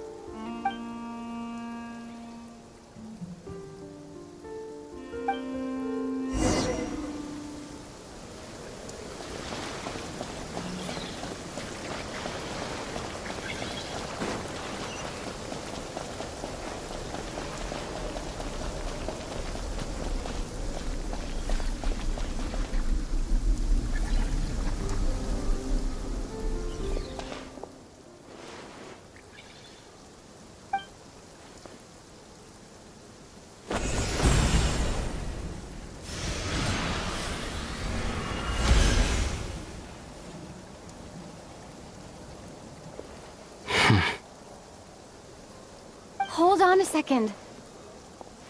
What's wrong? That's the Frost Moon Scion's sacred relic. We can't just... Use it to get to the bottom of all this? We should at least get their permission. You barely even know her. Yet already you hold that moon chanter in such high trust? What do you mean? She told you that the seal can only be broken on Moon Prayer Night, when the flow of Kuvaki is at its peak, yes? You heard all that? Watch this. Huh? But... Get it now? She's been stalling for time. As long as the statue's base is imbued with sufficient power, the secret chamber can be opened at any time.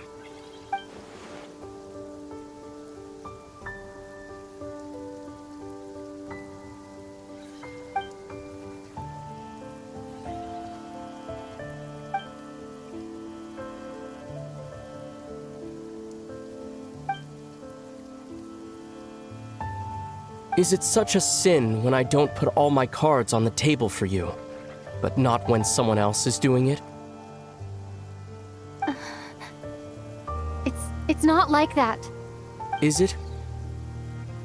Ether, you've got it all wrong. This whole time I've wanted to ask you, what happened to make you like this? I admit, I've been having trouble accepting it. But after all this time apart, I've finally come to terms with who you are. Willful side and all. I trust you. I still do. Through all the worlds we've traveled, you've always been there by my side. If there are things you can't explain yet, I can wait while the journey goes on. I'll wait as long as it takes, until the day you're ready to talk. Lumine.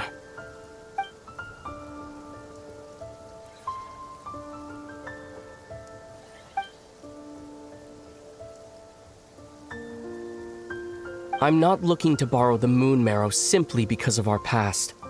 It holds answers about the very origins of Teyvat. I've always believed that if you want the truth, you have to see the whole story for yourself. I'm not asking you to trust me, Lumine. Just don't try and stop me. If this choice weighs on your heart, then let me go in alone. Forget this meeting ever took place. A bit late for that now. But maybe this is the chance I've been waiting for all along. Even if it fades with the morning light. I want to go with you. You sure? Yeah. Then let's go. Ether. It's been ages since we went on an adventure together. I can't wait. Really? You think I'd lie to my little sis?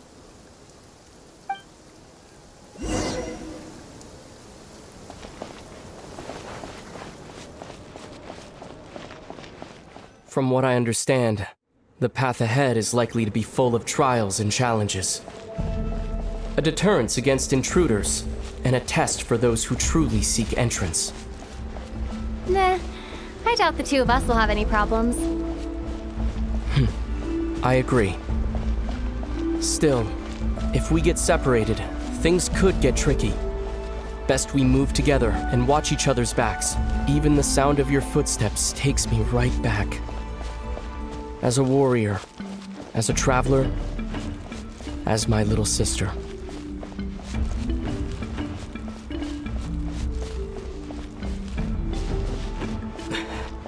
Looks like this is the first trial.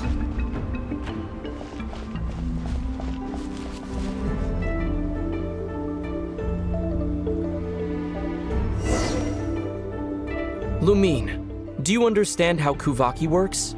How it exacts force through push and pull? Let's see. How about this? I'll temporarily neutralize the Kuvaki on the cliff face and move the platform into the center. Once it's in place, you'll need to utilize the repelling force of Kuvaki to reach the other side. Okay, I'll leave it to you then.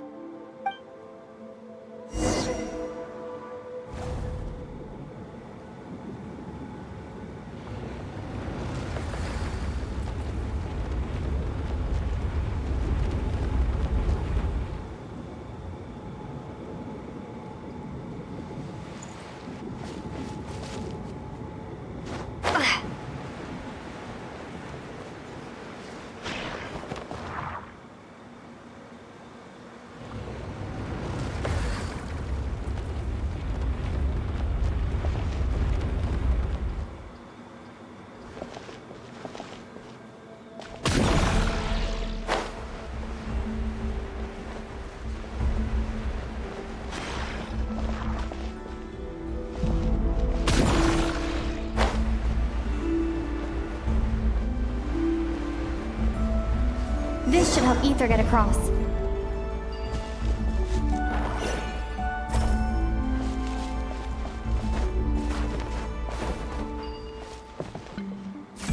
Ether!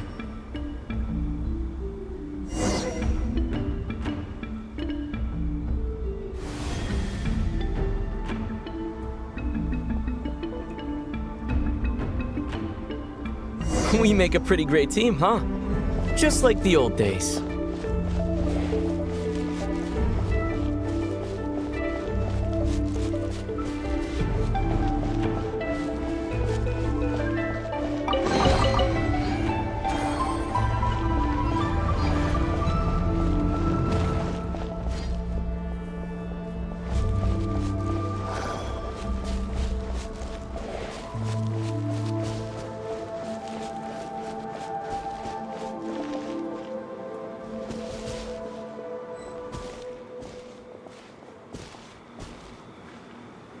A wide open space. Must be in for a fight.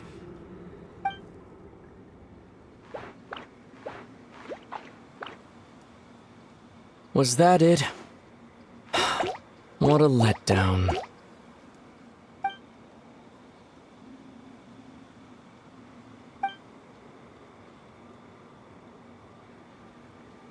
Lumine. What is it?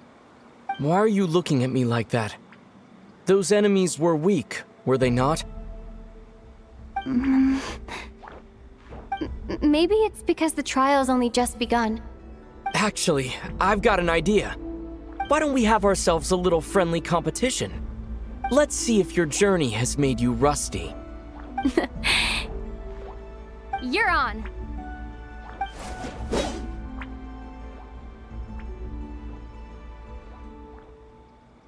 I won't lose to you, Ether.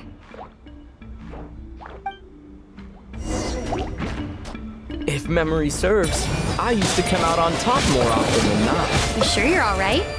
Seems your memory's slipping, Ether. Save it. We'll know who's stronger soon enough. Let's see what you've got.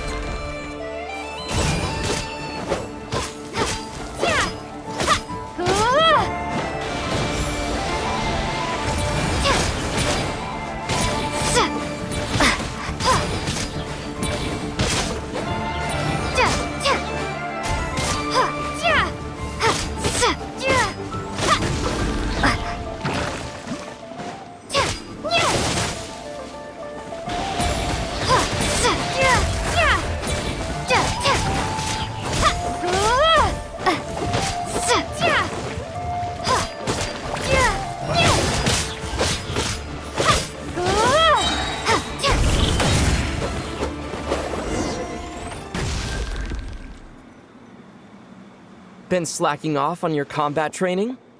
Or has no one been around to keep you in shape? No, I just wanted to let you win. Been too busy practicing your excuses instead, huh?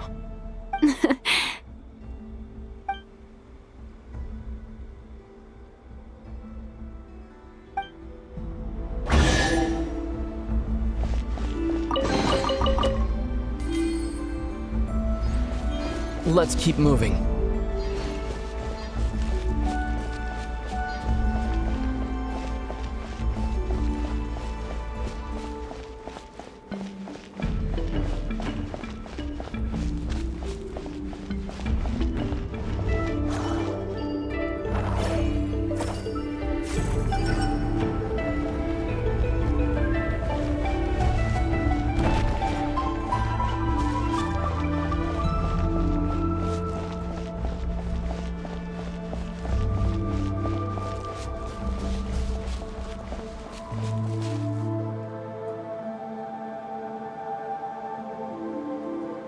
What is this place?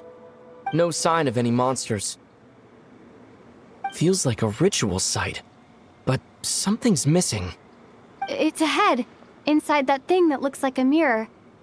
I can feel it, but maybe it's sealed within? Can you open it using Kuvaki? Apparently not.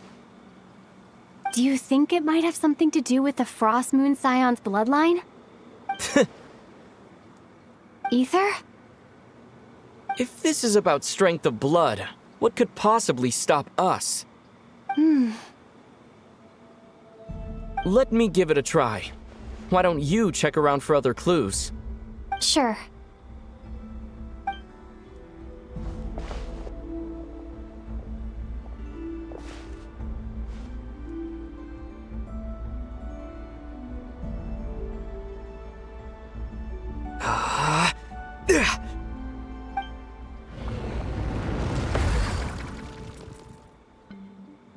Found it. This should do the trick. Okay.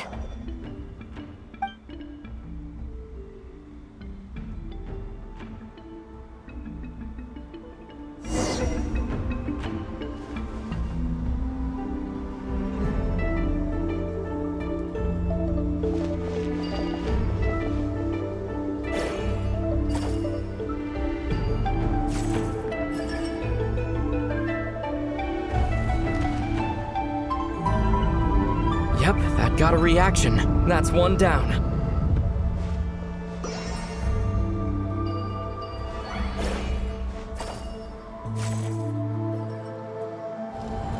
Nicely done.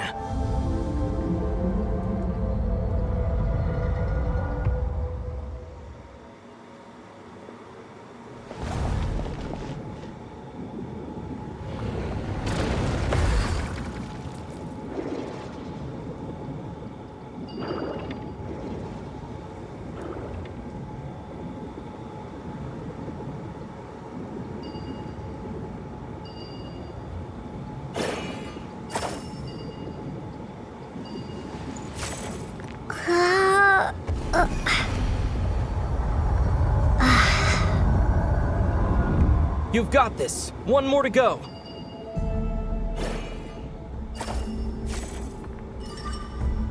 Good work, Lumine.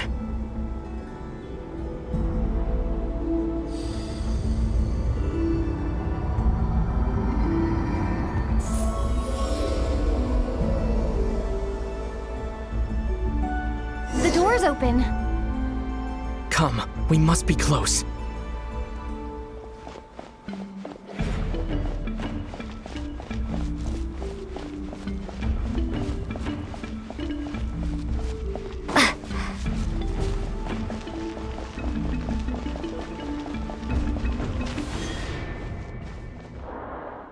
Stay on your toes now. Have you considered that I might be the more experienced between us? Is that so?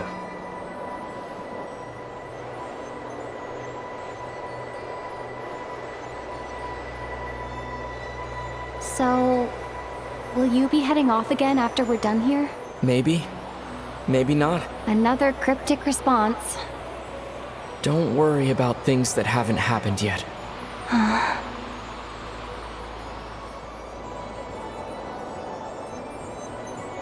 At the end of all this, what do you think we'll find? Whatever it is, we can handle it. What about the end of our journey?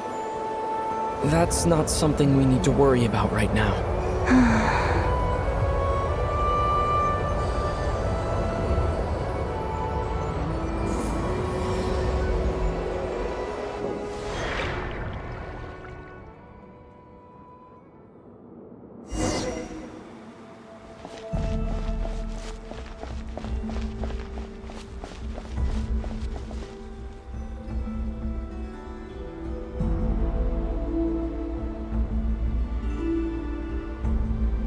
Looks like the final trial is just up ahead.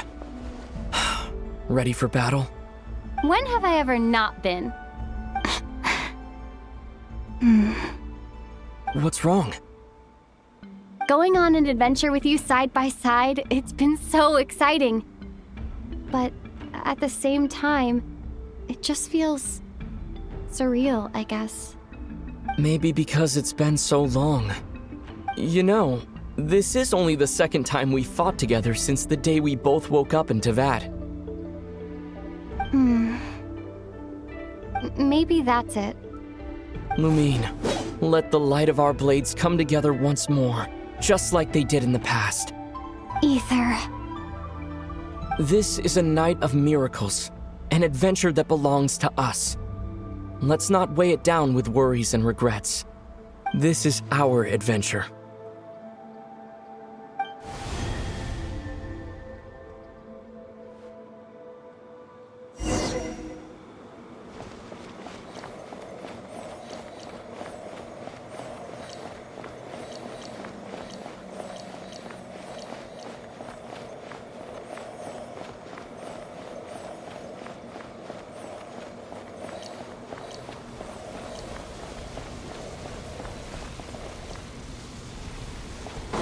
Here goes nothing. Prepare for battle. Stay focused! Dodge it! Don't forget to heal yourself! No,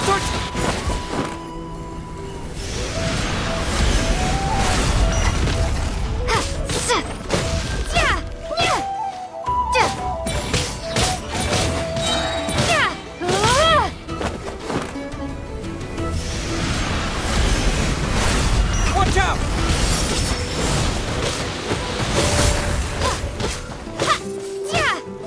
Time for the finishing blow!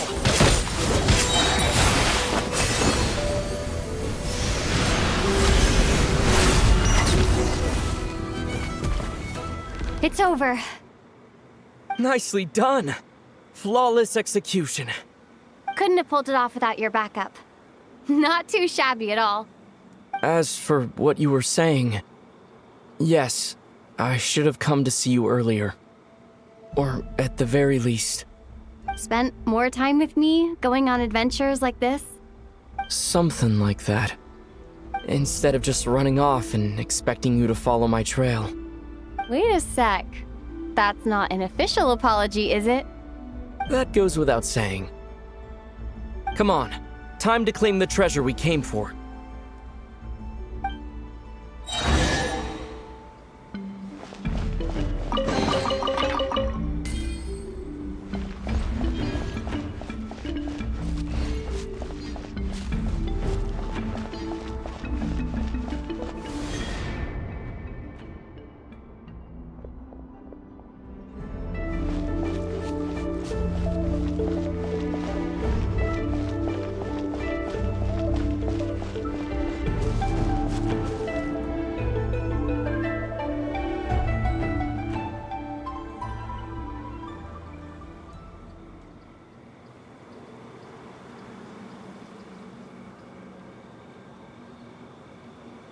So this is the Moon Marrow, the treasure we've been after.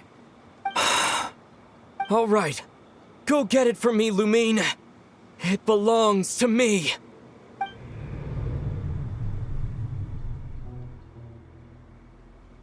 What's wrong, Lumine? After everything we've just been through, you still don't trust me?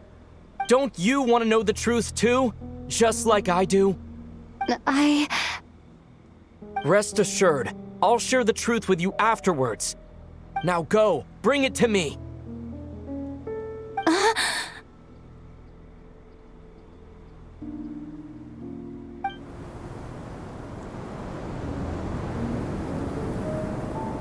What's going on? Where did this fog come from? Ether!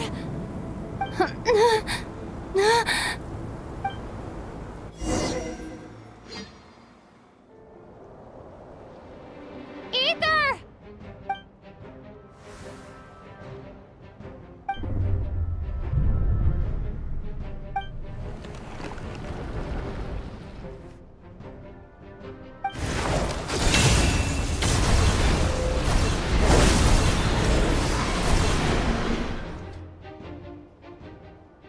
Ether!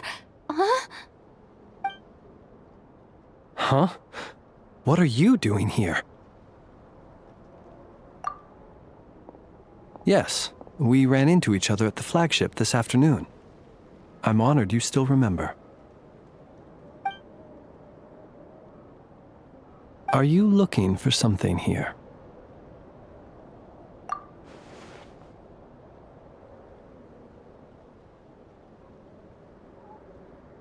And you just happened to end up surrounded by the Wild Hunt. Sorry, I did not intend to come off as pointing fingers. Indeed, perhaps our courses of action do not differ so greatly. Not exactly. We Lightkeepers are accustomed to patrolling at night. A long-held tradition, you understand. I was just passing by when I noticed that the Wild Hunt had struck. So I simply did what I am duty-bound to do. As a matter of fact, I just saw someone leaving in quite the hurry. Was that your companion?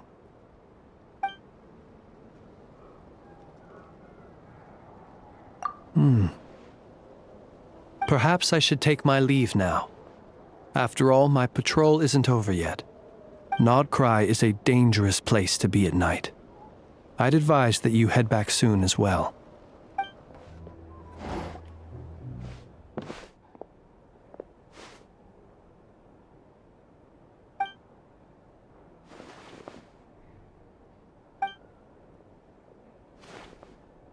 Paimon woke up and saw you were gone, so she made you a cup of berry juice to help you sleep.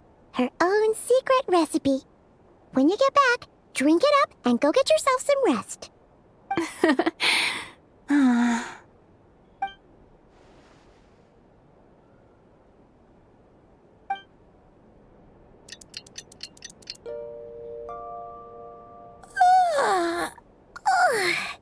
Good morning?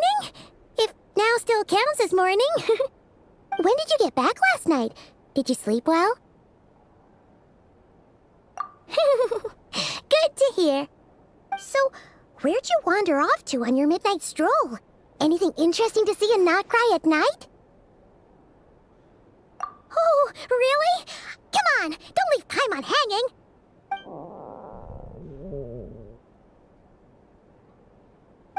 Alright.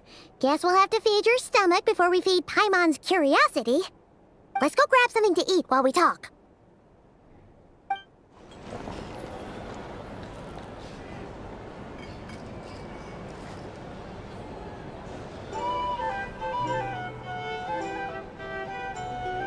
Phew! This is just the best, huh? Free food, free lodgings. This park is friend for life material, that's for sure. Hey, did you hear what happened? Hear about what? You know, all that commotion over at the Frost Moon Scions. Crazy, huh? Huh? What happened? See what I mean? Completely oblivious to what's going on around you. The sacred relic of theirs. It's been stolen. Hey, slow down!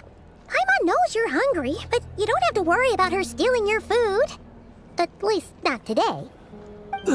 What? Was it those Fatui? No idea, but the news has already spread right through Nasha Town. What did their high priestess what do they call her again? The moon something? Anyway, what did she say about it? What could she say? She's the one who discovered it was missing. She was in Nasha Town first thing this morning, hoping to launch a joint investigation with the Voynich Guild. Whoa! Did you hear that? Lauma and the others, their sacred relic's been stolen! Who in Teyvat would even have the nerve? Paimon bets it was that bunch of good-for-nothing, rule-breaking, troublemaking Fatui!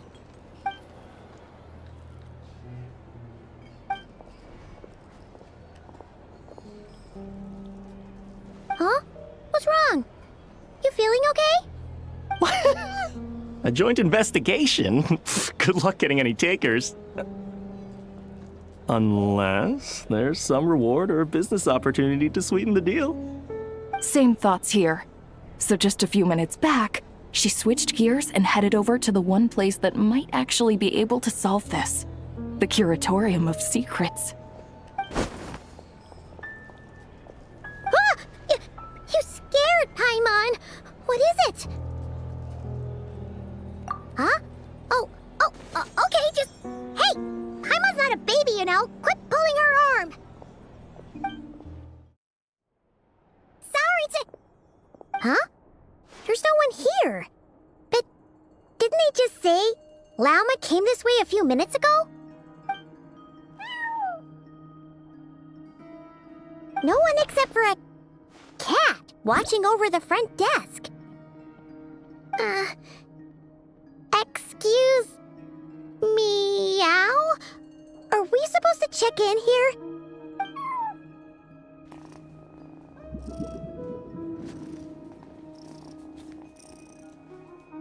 No idea what that means. Is this Lauma's personal receptionist or something? Pretty sure she'd be the only person who could actually understand it.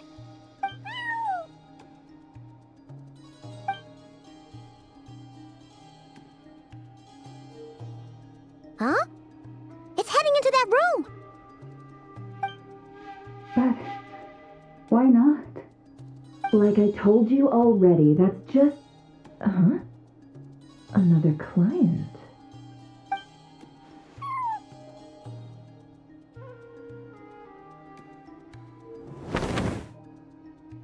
Ah! So, you were in this room the whole time? Something I can do for you? Traveler. Paimon. Oh, you're acquainted then? Yes. They visited Hisi Island yesterday. We had dinner together. Allow me to introduce you. Traveler, Paimon. This is Nefer, boss of the Curatorium of Secrets. Pleasure to meet you. They are travelers who arrived in Nodcry just yesterday. Greeted by the birds and beasts of this land, they are kind-hearted souls who walk in the moonlight's glow.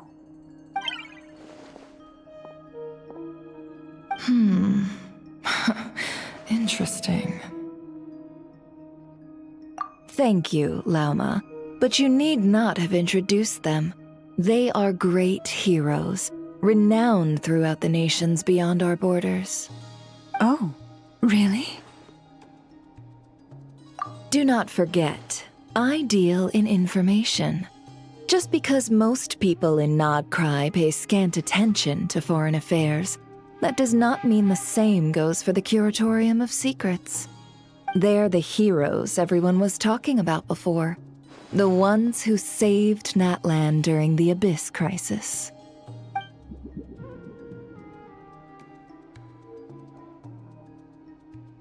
I see. We Frostmoon Scions seldom leave our domain, so I had not heard of your heroic deeds. Please, forgive my ignorance. It's no big deal. We were hoping to keep a low profile anyway. If we had to list all of our titles and good deeds, we'd be talking till sundown, and then some. Huh? What's wrong? Still not feeling great? So, what brings you both to the Curatorium today? Oh, so basically, we were just eating when we overheard people talking about how the Frostmoon Scion's relic had been stolen, and then she dragged Paimon over here. I see.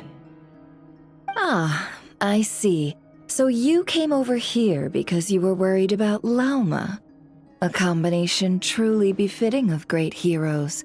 Strong at arms and pure of heart. In that case, Lauma, I've got a suggestion. Why not ask these battle-hardened heroes to take the commission for you? Honestly, it's a little beyond the means of such a modest establishment as ours.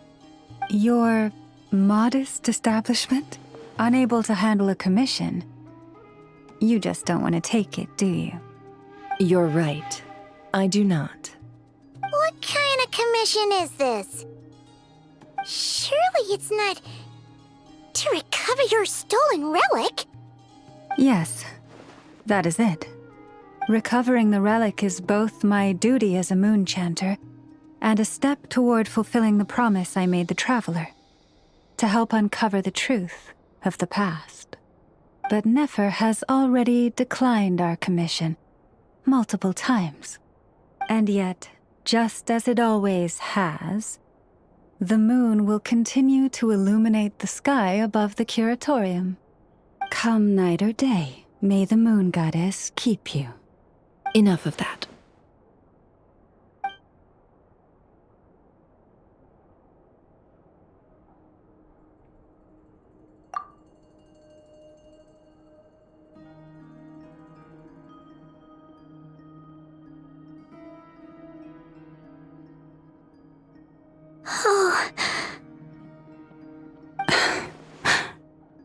So, according to her, she never came into contact with the relic.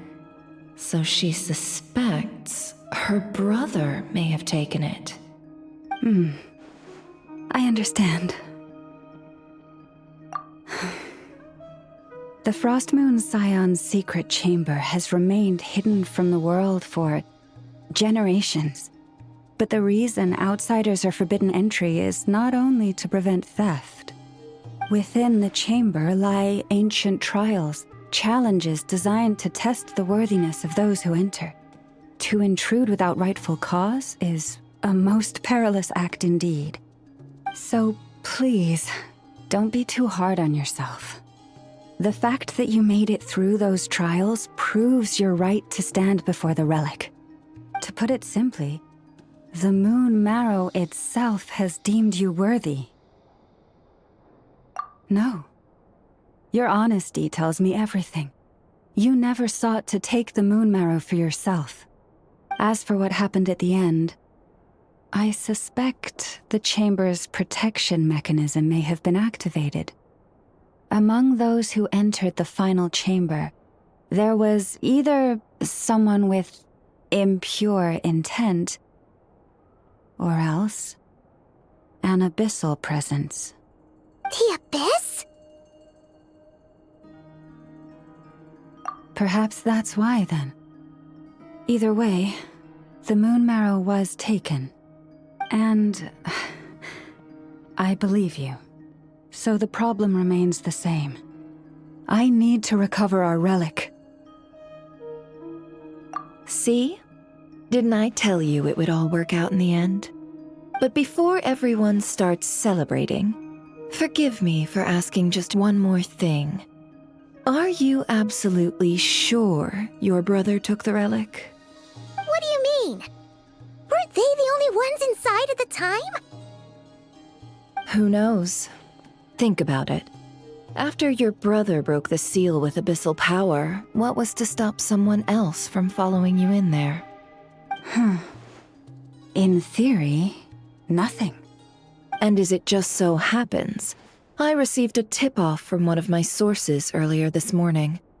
Word is, today of all days, the Fatui suddenly called off their search for the relic. What? Huh? Why? Well, either they woke up this morning and suddenly decided they'd lost all interest, or... Exactly.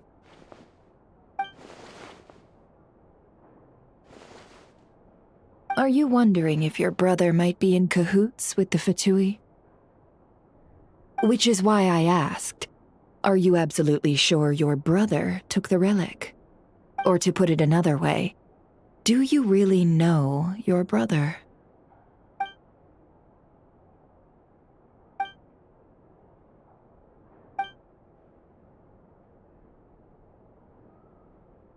In other words, it's highly likely that the Fatui already have the moon marrow. So, basically, all we need to do is find our way into that Fatui research facility, and we should be able to get to the bottom of this, right? Congratulations, you've found your answer. Looks like the curatorium won't need to lift a finger this time. Well, Lauma, there we are. On behalf of our long-standing cooperation and the great hero by your side, I'll waive your consultation fee, but just this once. You're really not planning on helping us? I think I've helped more than enough already. If we're to stand any chance of infiltrating that facility, we'll need the help of a specialist. Just so you don't get the wrong idea, let me make myself crystal clear. The Curatorium of Secrets has always striven to abide by a policy of strict neutrality. We do not take sides with any faction in Nodcry. I cannot help the leader of the Frostmoon Scions sneak into a Fatui facility. That would make me their enemy.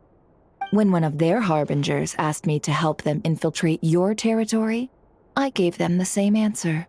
No. All right, I understand. But I do have one final request. I promise it's my last.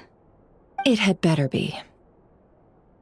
No matter who it is, I want you to help us persuade the next person who walks through that door to join us. What is she up to? You're that desperate for help? What if it's a member of the Fatui? It doesn't matter. You're welcome to tell them everything, even about our plans to infiltrate the Experimental Design Bureau. All I'm asking is for you to say one thing, just one thing to help persuade them. If you do that, I promise I won't ask you for anything else. Made up your mind? Fine. Fine, I'll play along with your little game. Besides, as long as I'm not personally involved, no one can accuse us of taking sides. Boss, I'm back!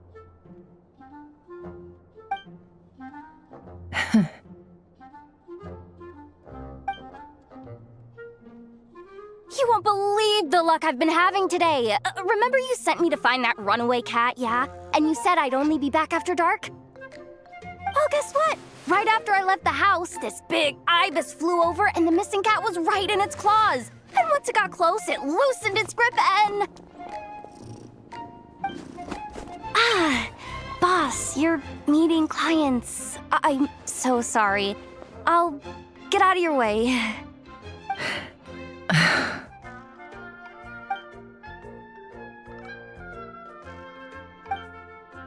Yehoda, dear, come here.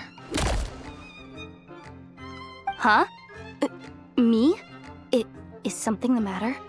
Oh, hi there. My dear Yehoda, I have a request. Yikes! Why does the boss sound so scary? Did I do something wrong? Would you be so kind as to accompany these 3 delightful clients of ours and help them infiltrate the Fatui's Kuvaki Experimental Design Bureau? What is going on here? Boss usually just says things like, hey, go do this, or you, go take care of that. Why is she being so scarily polite? And wait a sec. The Fatui's research facility? That's basically a death sentence. Made your mind up yet, my dear?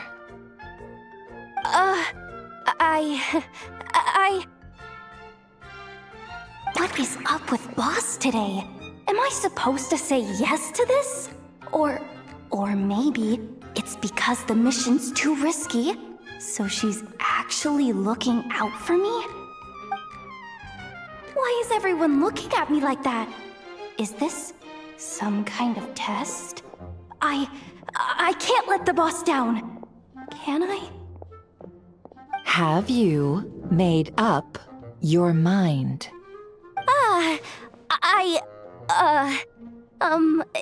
That's... Sure, why not? Really? You really don't mind helping us? Huh? Oh, yes. I mean, no. Of course, I guess I do. Oh, thanks so much! We owe you big time! On behalf of the Frost Moon Scions, too, thank you, Yehoda, for your help. What the? Seriously, what just happened? Why does the boss look so fed up? Oh no, was I supposed to turn them down? All that mentoring, time spent teaching her how to deal with different factions. In one ear and out the other. Never.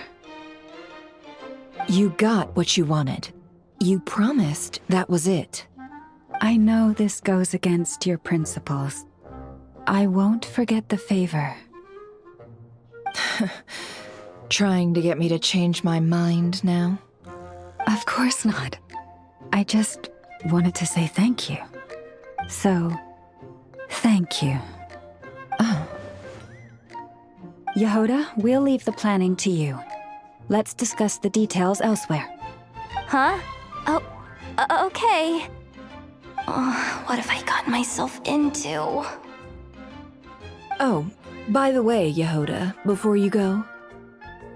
What is it, boss? You're fired.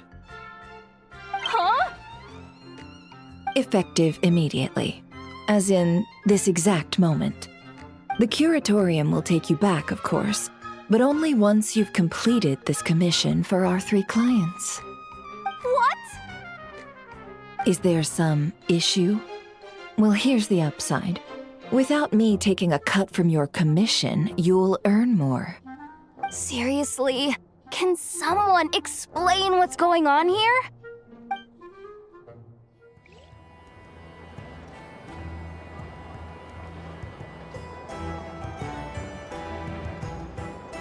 Are we sure Yehoda's alright? She looked totally crushed just now. She'll be fine. She's just in shock. But one thing's for sure. The Curatorium's professional standards are beyond question. The fact that she only requested 1 day to prepare says it all. As an apology, I'll ask my animal friends to help her out more often in the future. Also, thank you for being honest with me. It means a lot. Was it really, though? As far as I see it, trusting your family is never wrong. In this case, let's call it a misjudgment. But the truth is, we all make mistakes every now and then. What matters is how we deal with the consequences. So, in return for your sincerity, there's something I'd like to share with the two of you as well. Oh? What is it? Perhaps it is something best said under the moon's gentle light. Would the two of you meet me on Hisi Island tonight? Oh, it does sound important. You're right, there's too many people here. Somewhere quieter makes a lot more sense. Thank you both for understanding. Then let us meet beneath the moonlight.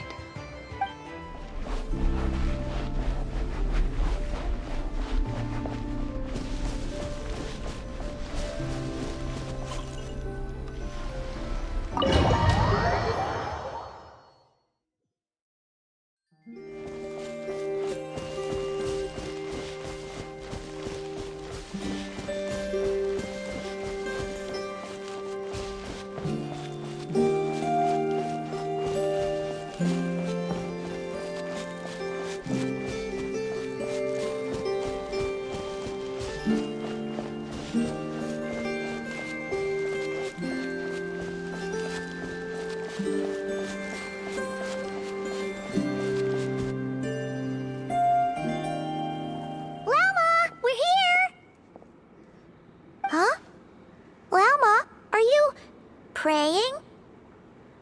I am indeed. For the moment I was born, my people exclaimed, "Behold, eyes like the moonlit tide, antlers like the crescent moon, and blood that glimmers silver as the moon's reflection." From as far back as I can remember, I was revered as the Frost Moon's emissary and the Moontide Maiden. The first words I ever learned were prayers to the Frost Moon. The first gestures, those of our sacred rites. Wow, that must have been tough. Back then, I didn't know any better. It all just seemed so natural. The Frost Moon Scion's bloodline has long since begun to run thin. Nowadays, even those of us with antlers are few and far between, let alone those attuned to the power of Kuvaki. But I...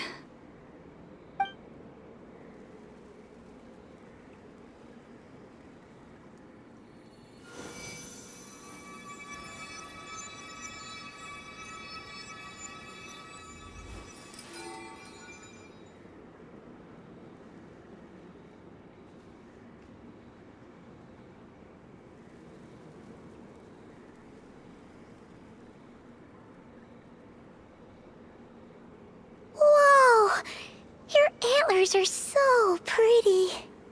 They say it's an extraordinarily rare condition. Once in a century, if that. I am unusually sensitive to the moonlight, as well as to the Kuvaki's ebb and flow. As a child, I could barely sleep because of it. Oh no! It was that serious? To others, fluctuations in Kuvaki are something you easily get used to. Like a gentle tide lapping away at the shore. But to me, that same tide is a towering tsunami, a surging swell crashing against me. Of course, as the years went by, I learned how to suppress my senses and my power, enough to keep it all from overwhelming me. But because of that, I also had to walk the path of concealment. Concealment? From the moment I was first taught to pray, my kin would point up to the night sky telling me, "That, Lauma, is the Frost Moon, the last of the moons, the sole surviving truth."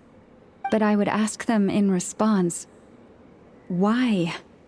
Why can't I feel anything from it at all? Later, I came to understand that they simply could not tell where the real tide was coming from. They couldn't sense it. The true moon beyond the sky's veil.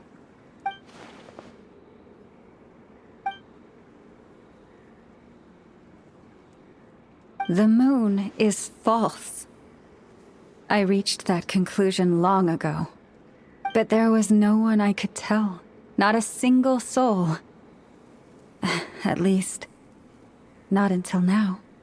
Am I the one who's wrong? Is it the moon that is false, or my own senses? I asked myself such questions time and time again.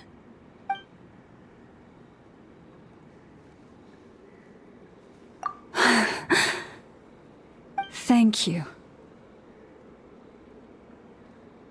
When you called yourself a descender, I had a feeling you might be able to confirm what I had always suspected. And now that you have, it's exactly as I imagined. I feel relieved.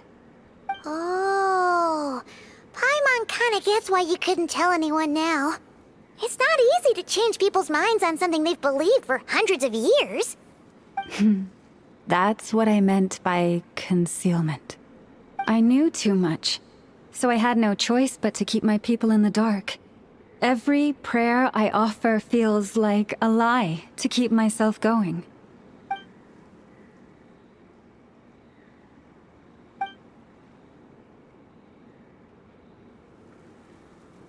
You've already met our Kutar, haven't you?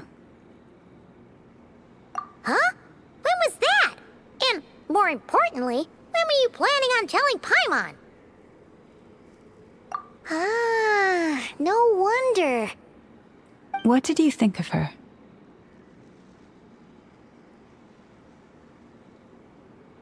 What exactly do you mean by up in the clouds?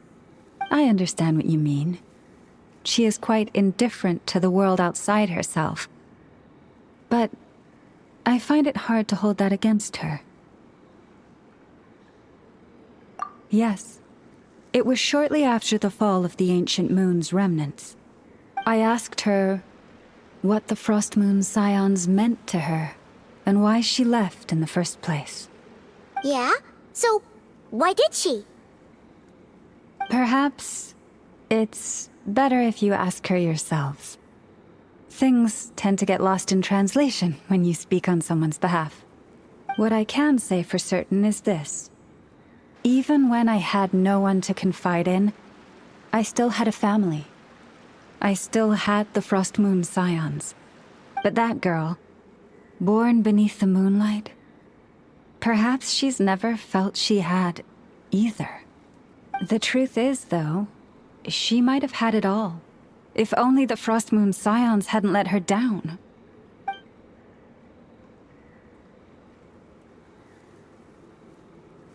The Frost Moon Scions now walk a path of error. They offer their prayers to a false moon, and to a goddess who can no longer answer them. I want to change all that. But with the Fatui closing in on us day by day, the Frost Moon Scions must stand united, now more than ever. I just need to wait for the right moment. Lady Lauma! Lady Lauma! Cappy? Has Kadena's condition deteriorated again?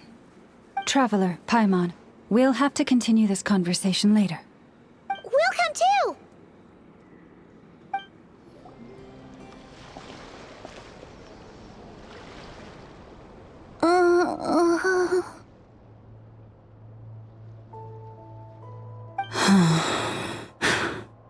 Why? Did I do something wrong? I've been praying to the moon goddess every day. Why isn't she getting any better?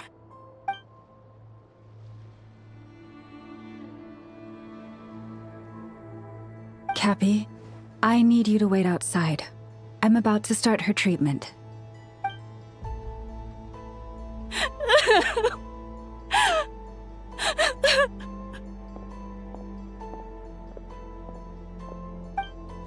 Is there anything we can do to help? Just don't be alarmed by what you're about to see. And please, Don't let her mother see it.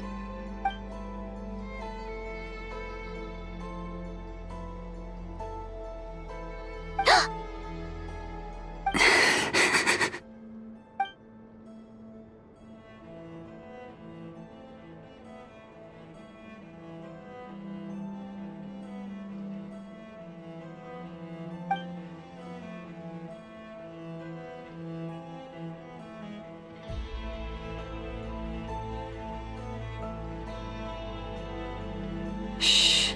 Please. Help me keep this a secret. She looks much better now. But, Lauma, was that? A medicine prescribed by a local doctor. For ordinary people, my blood has the power to counteract any adverse reactions to Kuvaki.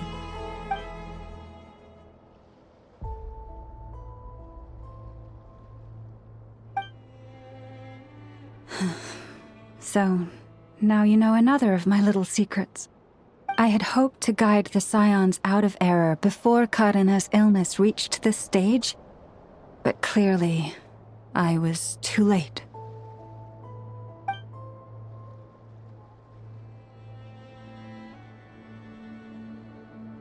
My life is as hidden from sight as the far side of the moon. Yet people only look to the bright side for guidance. If the day ever came when the two sides were reversed, could they truly accept it?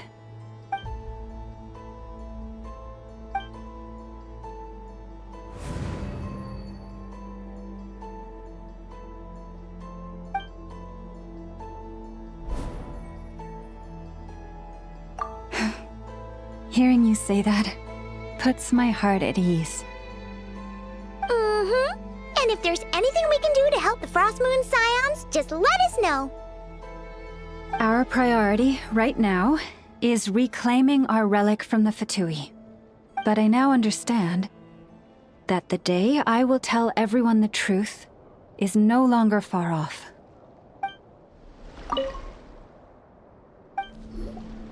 Wow!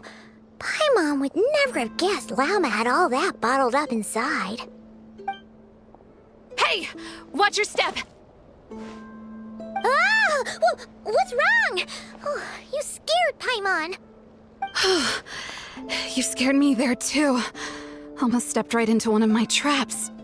A trap? Why would you leave a trap somewhere like this? Well, it's not like this is a main path. And besides, we Frost Moon Scions would recognize it instantly.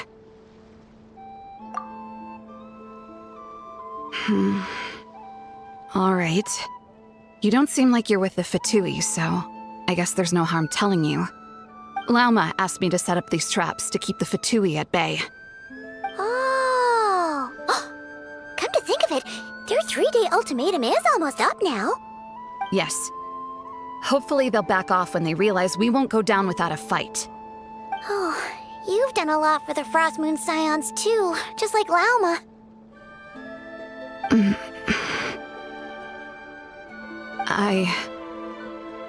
Philomena? It's nothing. I was just wondering if any of this is really worth it. What do you mean? Our people. So many are stubborn, stuck in their ways, clinging to a truth they refuse to even question. Do they really deserve everything Lama's doing for them? Afraid. Huh. I suppose. Maybe you're right. No. I shouldn't be saying this. Just forget it, okay? Bye. Huh? Why did I say all that? Or really, why am I still doing any of this? Either way, this will be my final night with the Frost Moon Scions. Wow, she sure took off fast. So, are we heading back to the flagship for a break or what? Wait, you're not thinking of visiting that damsel light up in Cloud Cuckoo Land, are you? Huh. Given who she is, pushing her won't get us anywhere. Hey! Why don't we... Let's bring her something tasty! If she doesn't want to talk, we'll have to win her over with food. Hey, no harm in trying. At the very least, it shows we're trying to be friendly. Let's see. How about Ineffa's 9.12 out of 10 berries and fried meat, the Frost Moon Scion's boon of the day, and one of your signature dishes? Your choice. Should be a good mix of meat and veggies.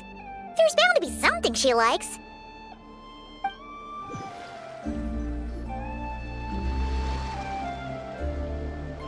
All right, food's packed and ready. This is the place, right? Why does it feel like we're going to visit a patient? Oh, no. Take this seriously, Paimon.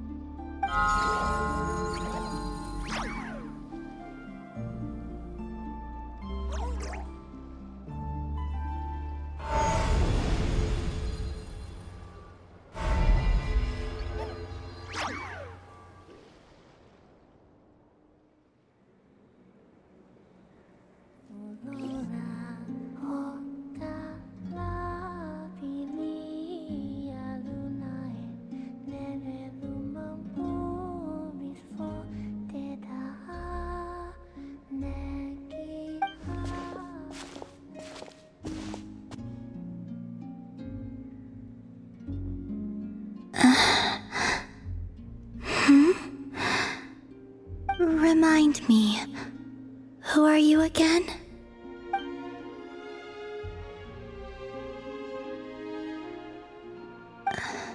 A different one floats by your side today. A different one? What's that even supposed to mean? Oh, there goes Paimon's perfect conversation starter. Hi there! Paimon is Paimon, and this is the Traveler.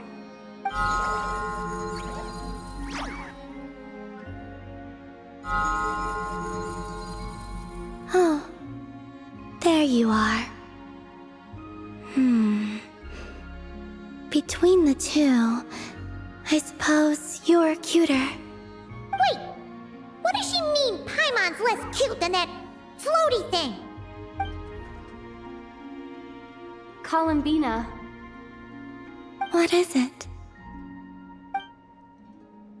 What's your favorite kind of food?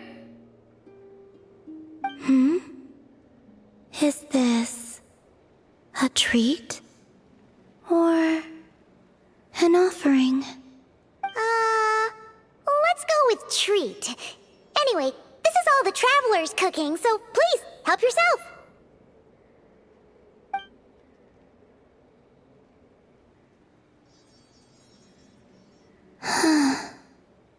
Oh, that wasn't exactly a yes, but she didn't turn it down either. What could she be thinking?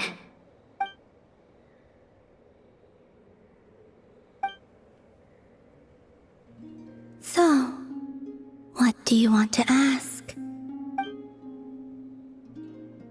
Hey, she's actually playing along! Quick, now's our shot. You know the moon in the sky isn't real, don't you? I know there is only one moon in the sky.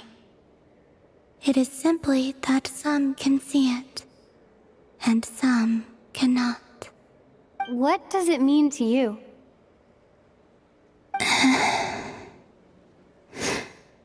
The missing prologue.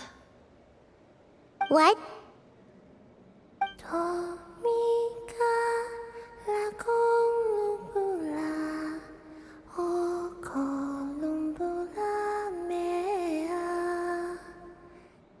Huh? What does that mean? Isn't she going to explain herself? Can you tell me more about that melody? You were humming it last time too. It must be important to you.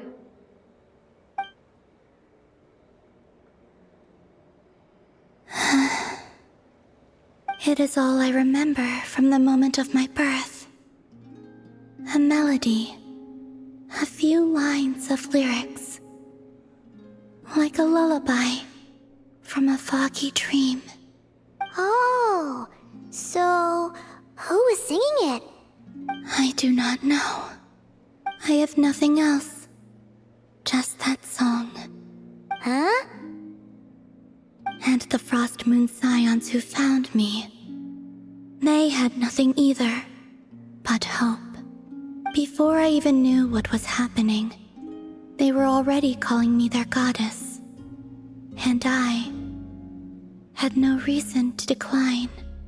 Like two lost infants unknowingly exchanged, I adopted their faith.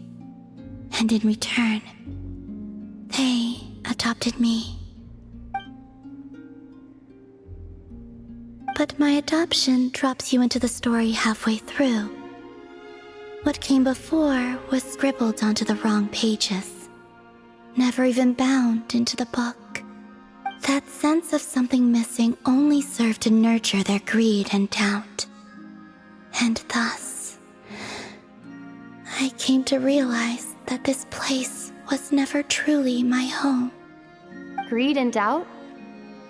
O Moon Goddess, forge weapons for us, drive out our enemies, and expand our lands. O Moon Goddess, heal our wounds, ease our suffering, grant us strength.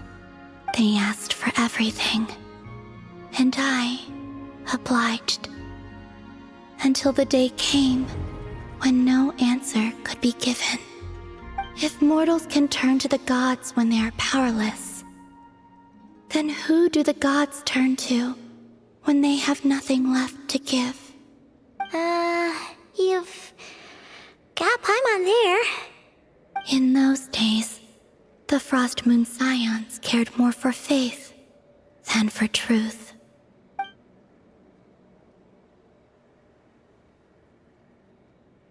Reality rewrote the sky in words I could not understand. I did not want to read a tampered version, so I simply stopped looking.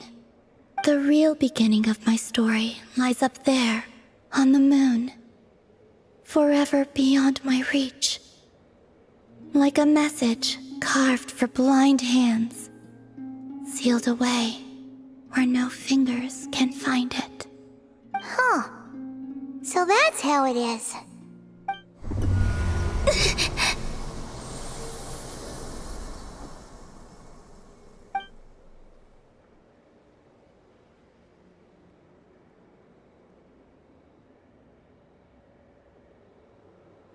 What's wrong?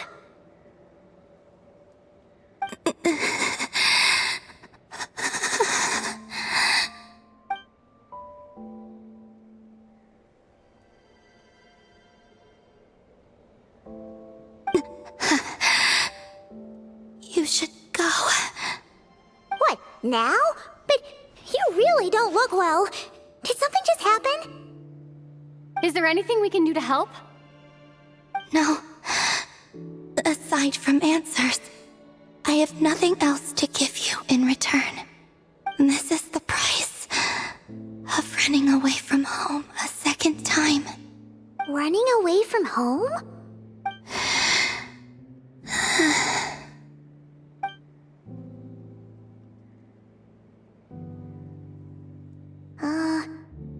Is she heading towards the food? Did all of Paimon's questions make her hungry?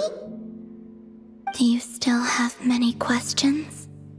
I know I should offer more in return for your kindness, but I'm feeling a little worn out.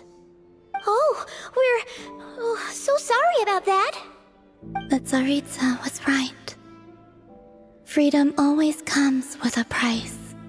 She said I could treat the Fatui as a second family, a second home. But in the end, they were no different. All they wanted in truth was my power as the Moon Goddess. I'd rather not dwell on such unhappy memories.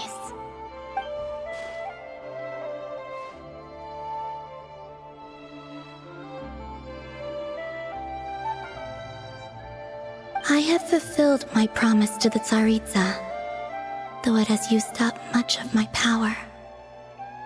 So you see, this has nothing to do with betrayal. So, you're just staying here for now, resting and recovering your strength? Yes. What about these flowers? They have grown in Nodcry for many generations. They're highly sensitive to the ebb and flow of Kuvaki.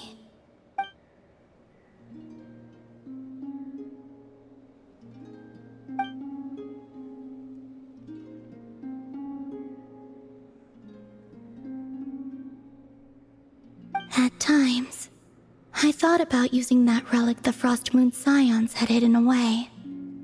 I could sense the power within it. But going out is such a hassle. People might see me, and I promised Lauma I wouldn't show myself to anyone. Besides, I know it's gone now anyway. Really? Lauma asked you to stay in hiding? Uh-oh, she's looking back at the food again. But Paimon's still got some little crumb cookies here. You could have these for dessert if you wanted. Lauma said she wishes to change the Frost Moon Scions, which is why she asked me to stay out of sight. I don't really understand what she meant, and to be honest, it's not something that concerns me. But I wasn't planning to see anyone anyway. If they found their way here themselves, that's hardly my fault.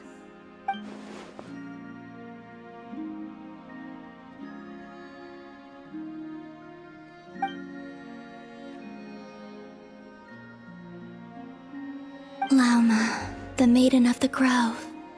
She is quite unlike any Frost Moon Scion I have ever met before. After hearing my story, she actually apologized for how the Frost Moon Scions treated me back then. She told us she feels like she's been living on the far side of the moon.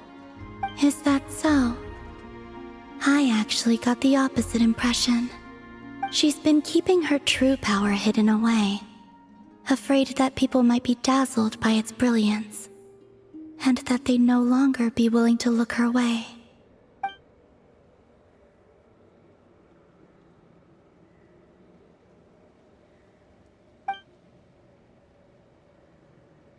So, what do you wish for now?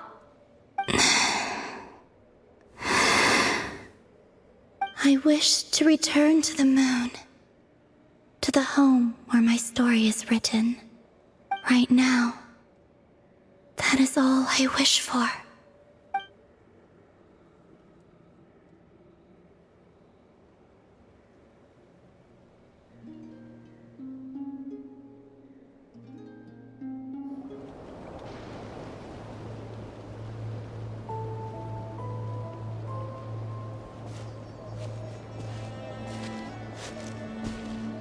Huh? How come you're here by yourself, Lauma? Where's Yehoda? I haven't seen her. Seriously? Don't tell Paimon she's ditched us on our first mission together. I don't believe so. Nefer and I have our differences, but that shouldn't interfere with our shared objective. Recovering the relic is my duty. But as far as she's concerned, there's plenty to gain here too. In Nodcry, it's common knowledge that the Curatorium has a nose for profit and opportunity. The same way aphids flit from flower to flower in a never-ending quest to make honey. Huh. Sounds like you know her pretty well.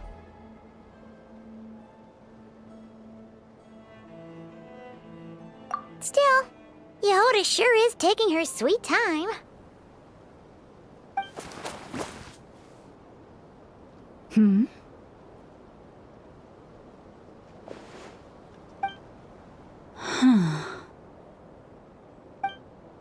I believe we may have misjudged and underestimated Miss Yehoda.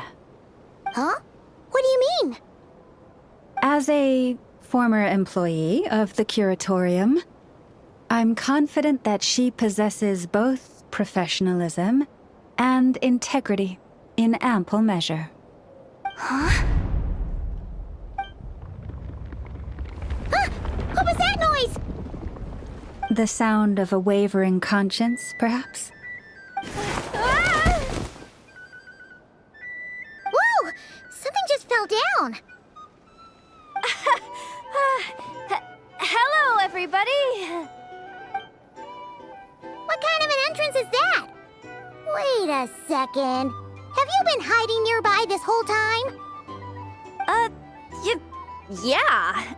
I was just, scouting things out from up high. Darn it. How did Jane Doe even notice me up there? I can't believe I'd only realized I'd run out of smoke bombs this morning. What if something goes wrong inside? How am I supposed to make a quick getaway now? Thought I could just hang back and wait for the clients to get cold feet. But nope. Turns out they're all completely fearless. Don't they know how scary the Fatui are? Really sorry, everyone. Truth is, just as I was heading out this morning, I discovered I'd run out of a super important, completely essential, absolutely indispensable piece of equipment. So, what are we gonna do? Well, as I see it, there are two options. Plan A is we take a detour to Nasha Town to restock, though who knows if any shops will still be open this late. Plan B is we call it quits right here, disband the team, and I'll go home. My place is only like a 10-minute walk from here, so... Personally, I vote Plan B. Bada bing, bada boom! Maximum efficiency, minimal effort. Don't try to solve your problems by running away. Not a fan of either? Then I guess our only option is to fall back on Plan J. That's J for Yehoda, by the way. Why didn't you just tell us that was an option in the first place? Come on, that would have totally ruined the surprise. Boss pulls this trick all the time, and it's always the clueless ones who end up praising her to the skies. Feels like you just threw shade at a whole lot of people. I have faith in your professionalism, Yehoda. You don't need those flashy tricks. Your abilities alone are more than enough to earn our respect. Huh. This Jane Doe sure has an eye for talent. Speaking of which, maybe it's time I started calling her something nicer? You really mean that, Jane? Lauma Doe? I do. I'll tell you what, it's not every day you get to work alongside such considerate clients. I have a feeling we're gonna make a great team. Plan J is this. We find our way in through the freight access on the facility's east side. It's tucked away from view, and security's lighter at night. I've prepared some special gadgets too, so we should be ready for anything. If we want this to go without a hitch, we'll need to work together every step of the way. So everyone, stick close behind me. Now that finally sounds like a real pro talking. Hey, you saying I didn't before? Kinda, yeah. You... Ugh. Never mind.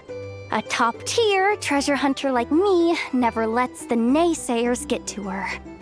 All right, let's go over what we agreed on yesterday. The goal of infiltrating the Kuvaki Experimental Design Bureau is to locate and, if possible, recover the relic that the Fatui stole. We also need to figure out why they built the facility in the first place. I'm worried that they've set their sights on the ancient moon's remnants on Hisi Island too. Well, now that we've got a plan, time to get this show on the road. Everyone ready? Yeah? Then, let's move. All right then, let's get this job done. Go, go, go! But make sure you stick to the side.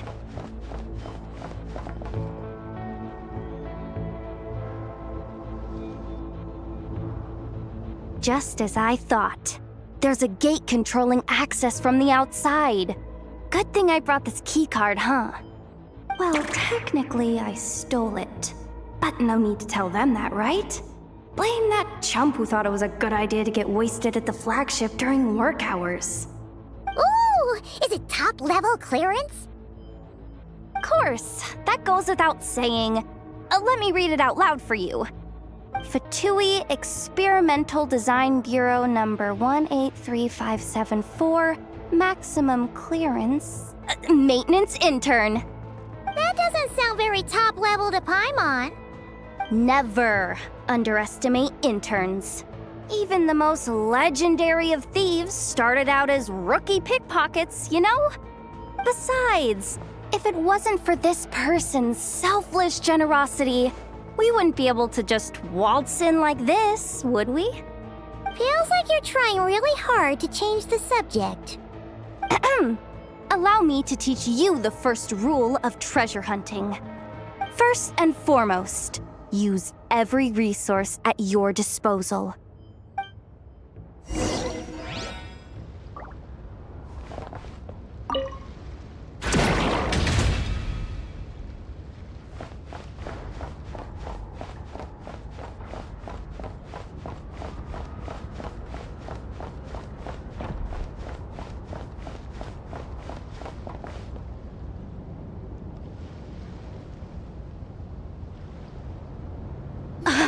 I get it now. It's like a pair of light bulbs just lit up in my head. What did you just get? The blue light, aka Plan A, is telling me to take the path along the left side. It'll be a lot stealthier, but that might mean a bit of a detour. The red light, aka Plan B, is saying, just charge straight in. But that'll mean dealing with, like, a dozen sentry bots already powering up.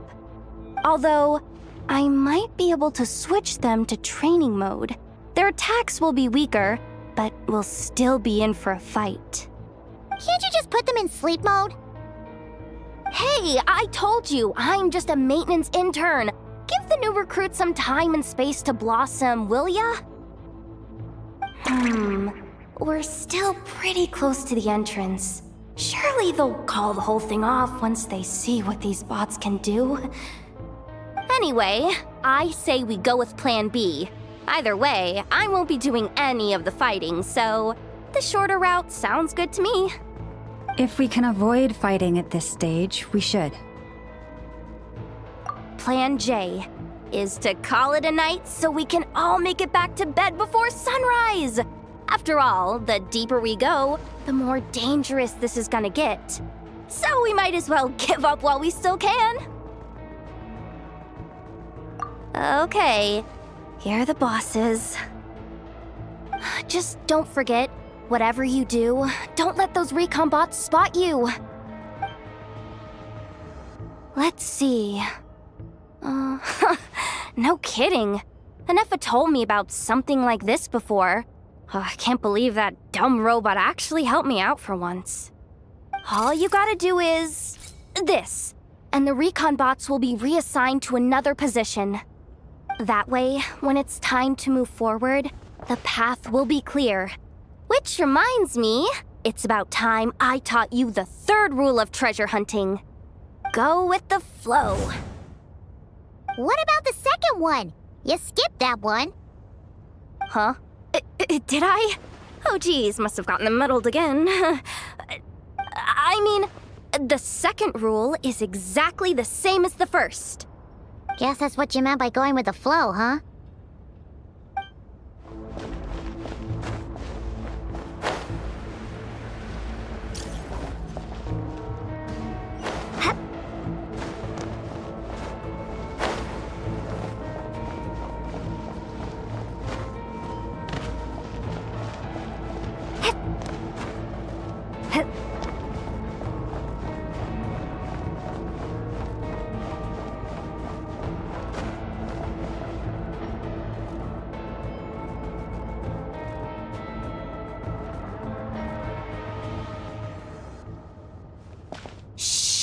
Someone up ahead!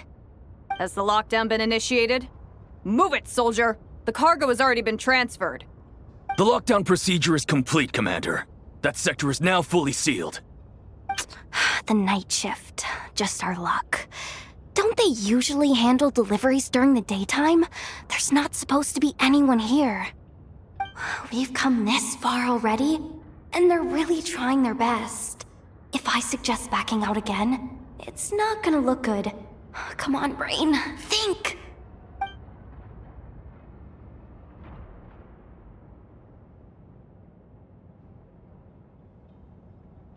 Got it! The freight shaft to the upper levels. We might have a shot there. Let me see. Huh? The recon bot in the middle's not responding? A double lock failsafe? We've been outfoxed! Stay calm. Stay calm.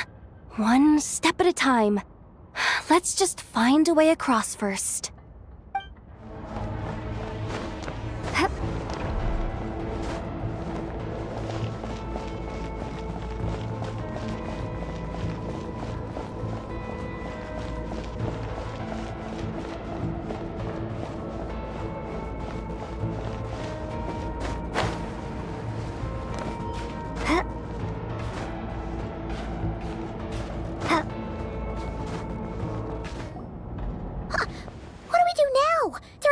Here too. Don't worry. Bots are way easier to deal with than people. At least their behavior is predictable.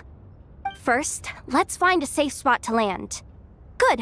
That spot shouldn't draw their attention. Let's go. Let me just try something. Maybe I can use the terminal to command them to move out of our way. Security verification? With 10 questions?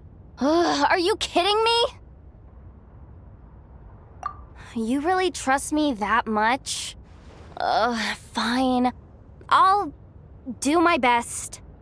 But just to be clear, if I can't answer a question, I'm backing straight out of the terminal. No way I'm risking triggering any sort of alarm. Come on, Yehoda.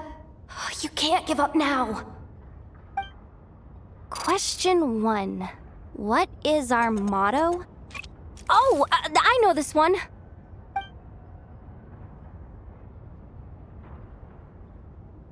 Question 5. The name of the harbinger in charge of this facility. Let's go with Sandrone. This one should be the Pale Star Edict. I've heard one of Boss's informants mention that before. Final question. Enter employee ID. And it's timed? Okay. 183574. Confirm. I actually got them all right? What a miracle! Not bad, Yehoda. Not bad at all. Guess you're an official maintenance intern now. Hey, that could be my personal plan B if I can't get my job back. Just kidding. The Fatui are awful. The bots have taken the command. They're moving off. Let's get going while the coast is clear.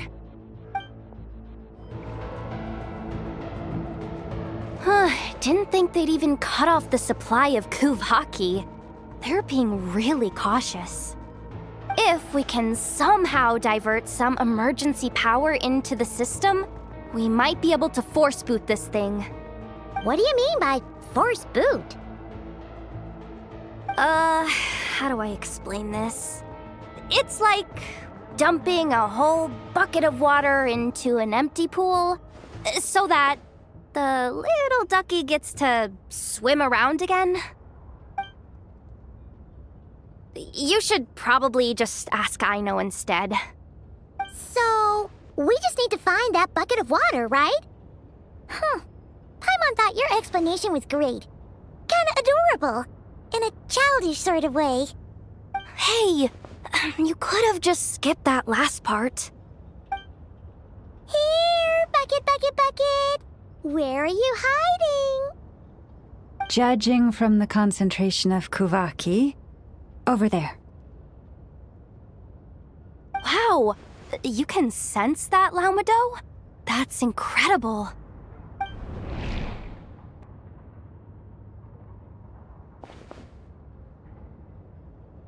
Let's move the recon bots above them out of the way first.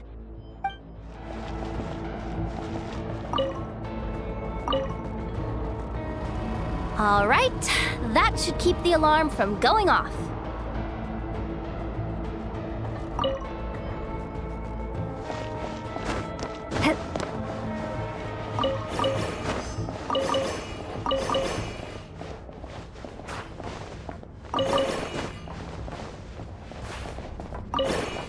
Time to plug in the charging component.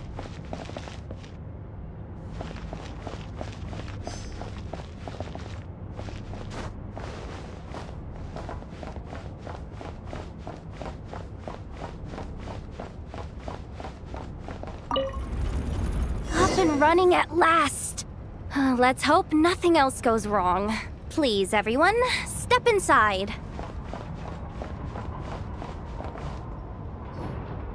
Oh, it's so dark in here. Well, it is a cargo crate after all. No point in being picky about lighting at this point.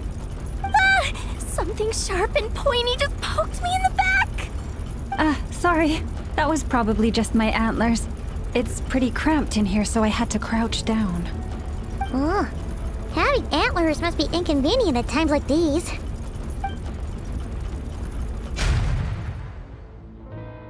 Ah! What's going on? Don't tell me something's gone wrong already. Looks like there was only enough juice in the emergency power supply to lift us this far up. Ugh. Awkward. Am I gonna get docked for this? Based on the boss's policy of docking pay for every screw-up, No, wait a sec. I've already been fired. Doesn't look like it's moving again anytime soon. I think we can get through if we follow the ventilation duct along the outer wall. The entrance has gotta be somewhere. Don't worry, this was totally part of the plan.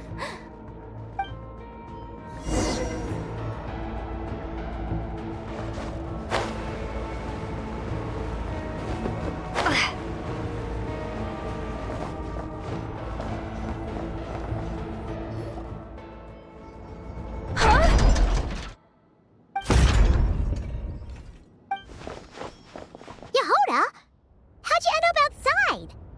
Looks like she slipped out at the very last second, just before the gate shut. Impressive reflexes, I must say. Though I'd expect nothing less from a former employee of the Curatorium. I'm so sorry. That was pure survival instinct. I didn't mean to ditch you. Anyway, you guys just stay where you are. I'll figure something out.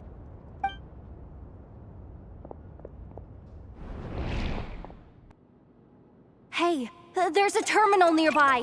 Hang tight! Can you hear me now? The duct security protocol has been triggered. The gate must have dropped when it detected a living presence. Wait, so we're trapped in here? I'm checking what I can do from this end. Watch out for the laser up ahead.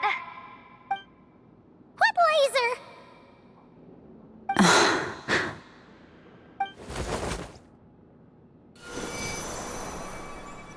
Oh, we see it now. Good thing we didn't move. Got it. I think I understand the situation. Hang in there. Just one moment. This is killing me, but I think I've got it. I can try adjusting the direction of the Kuvaki flow inside the duct.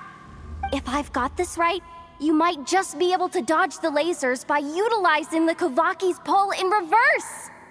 Oh, Paimon thinks she gets what you mean. But I can't see where you are from here, so I'll need your constant input. Just tell me what to do. I'll follow your lead.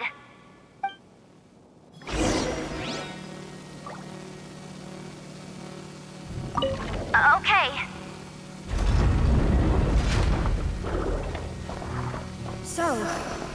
Want to grab dinner after our shift?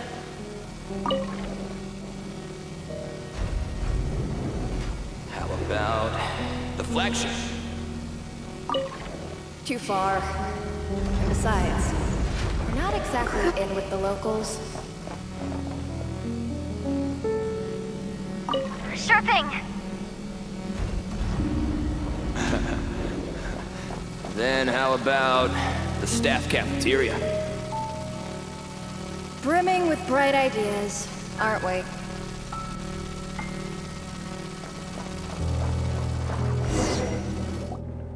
Oh, we made it to the other side. And all thanks to Yehoda. But the gate hasn't opened. How's she gonna meet up with us? Yehoda! No irregularities detected in the duct. Confirm. Confirm. Confirm.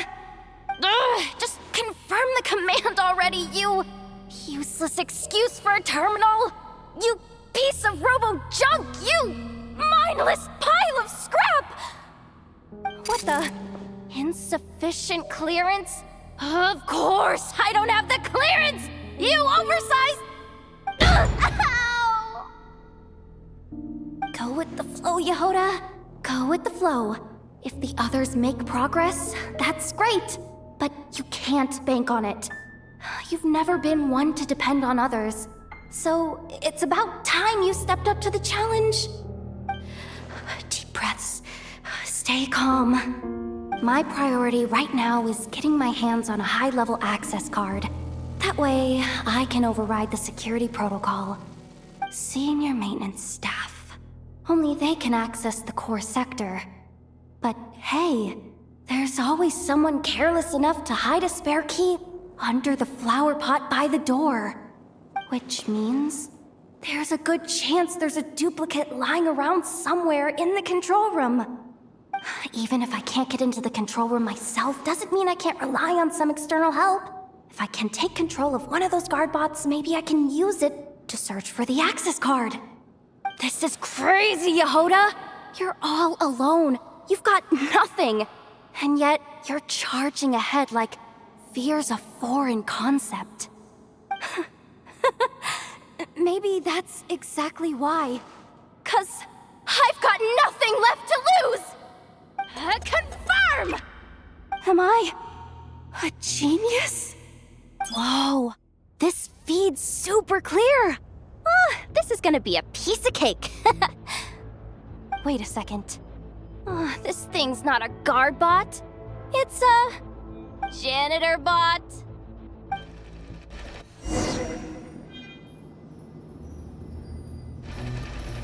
You think Marionette even knows what we do down here? She seems to spend all day either holed up in her lab or out doing the rounds.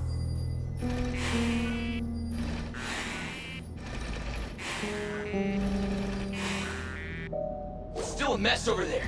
Go clean it up. Why? Planning to skim a little off the top? No, nothing like that. Just wondering if anyone would actually notice if we didn't show up from time to time.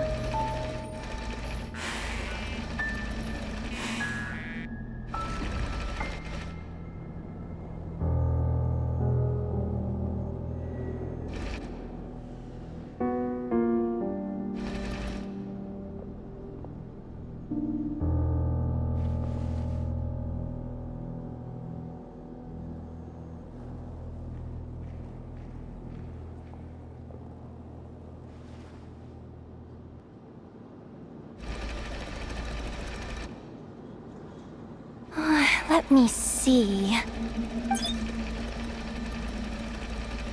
Ah, there it is! Hey! Why'd you stop?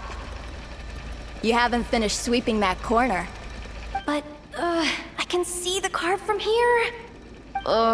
Guess I have no choice but to swallow my pride and stay in character for now. Sweep up the crumbs by my feet. Yeah, good luck with that. What are you gonna do when they ask for a progress report?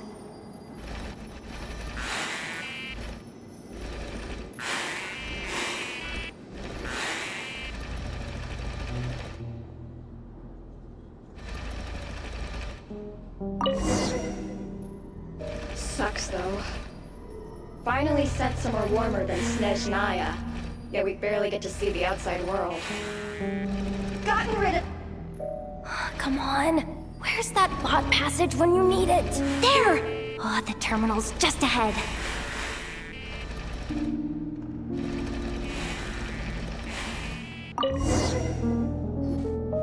But will Yehoda be okay? Paimon? She said she'd use every resource at her disposal, so let's have some faith in her abilities.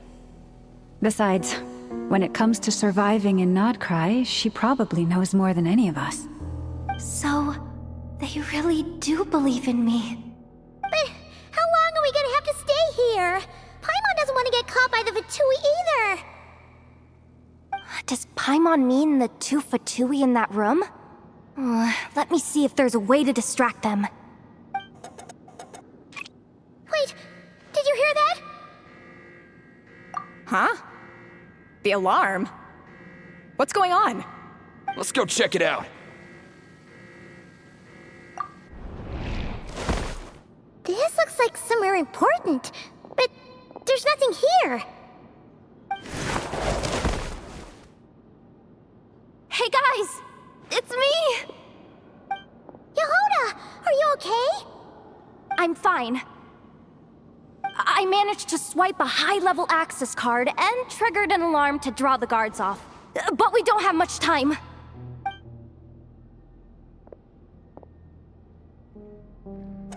All right, looks like we can control the elevator. Come on, hop in. Let's take it further down.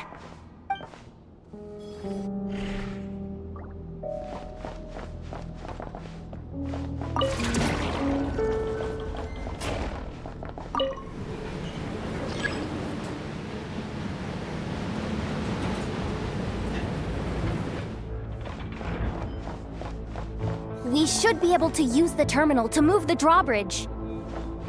Here's the access card. I'll keep watch while you handle the controls.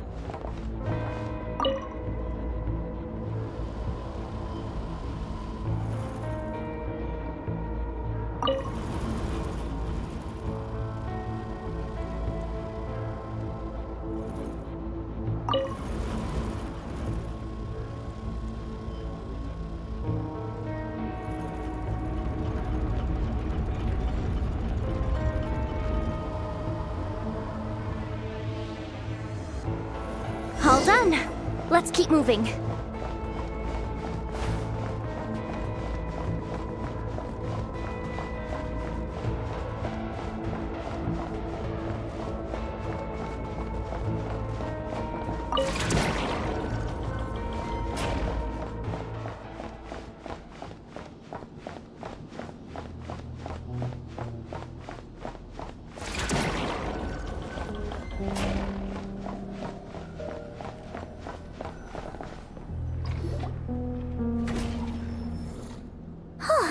There's no one here! That's good news for us. Let's head inside. Looks like a rest area for the Fatui's Oprishniki. Huh? The terminal's still on? Huh.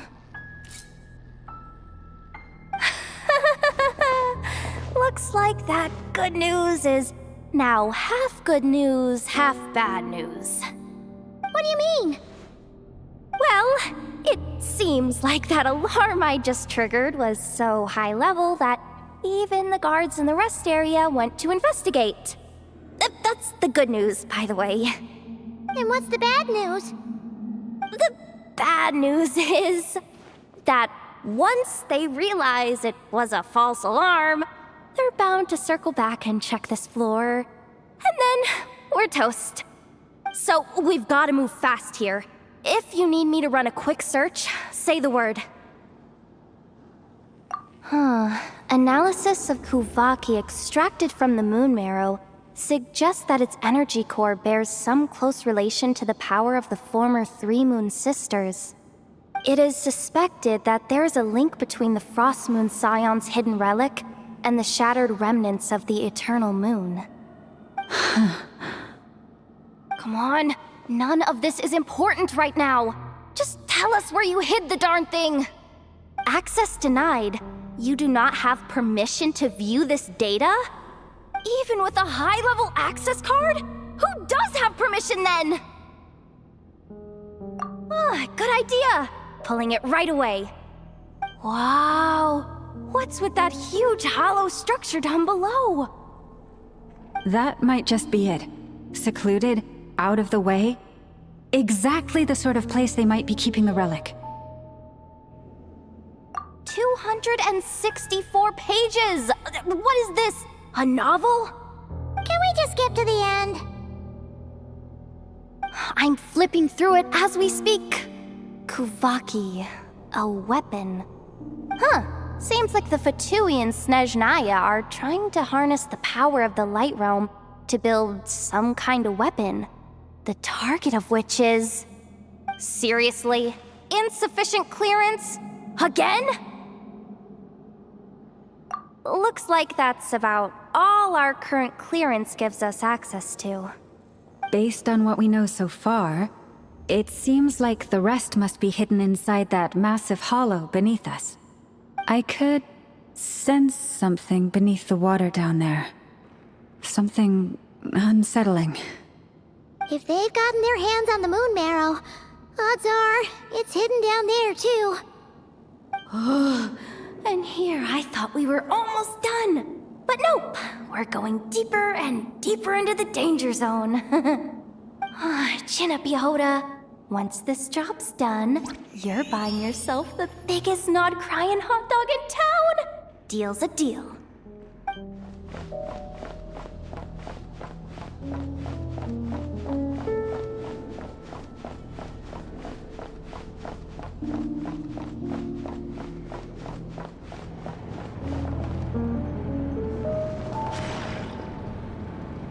Watch out for that defense bot! It's aiming right at us! You'll have to use Kuvaki to deflect its attacks back the way they came!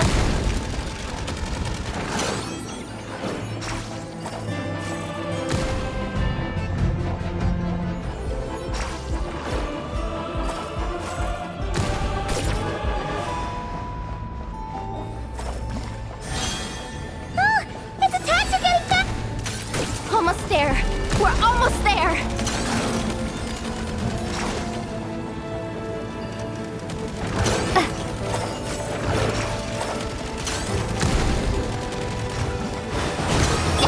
Lush as the moonlight.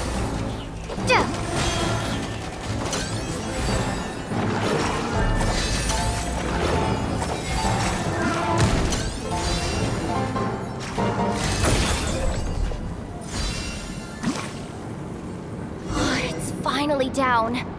Quick, let's hurry down to the lower level before we're spotted.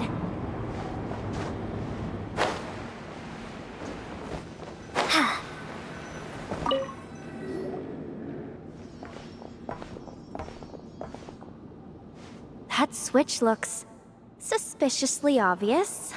No way I'm pulling that. But you guys, go ahead. Hey, you spotted it first. Shouldn't you be the one to pull it? Not a chance. I'm just the guide, remember? At most, I'll help you look for an escape route. They don't seriously think pulling this thing's gonna lead to treasure, do they? I'd be amazed if it doesn't set off an alarm. Besides, I didn't even bring my smoke bombs. Which reminds me of the actual second rule of treasure hunting. Better safe than sorry.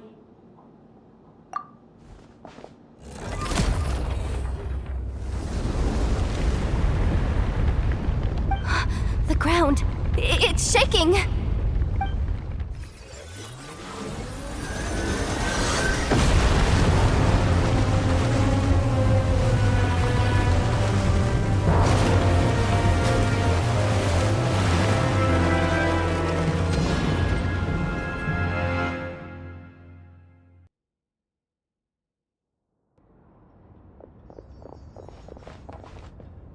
Wait, did the surface of the water open up?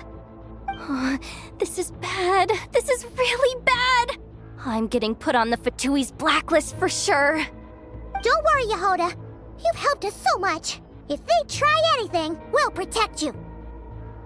Aww.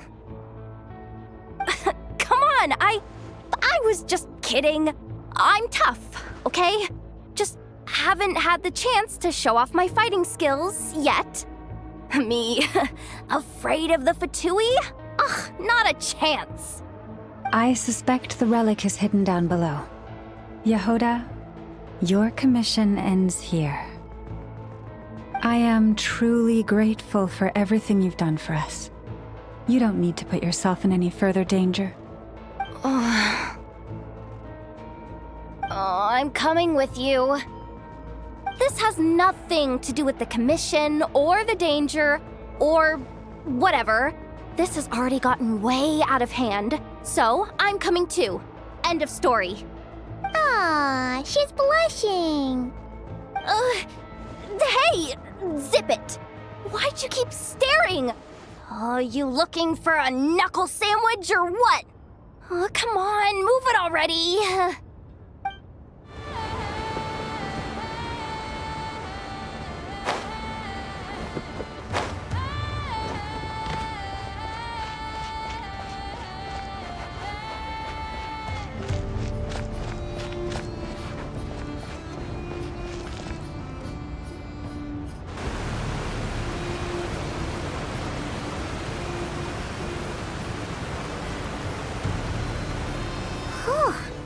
It's really deep down here. What is this place? We're standing on another fragment of the ancient moon's remnants. So this was the source of the Kuvaki I sensed earlier. Wait, what? So the Fatui had it hidden underwater this whole time? This gigantic thing?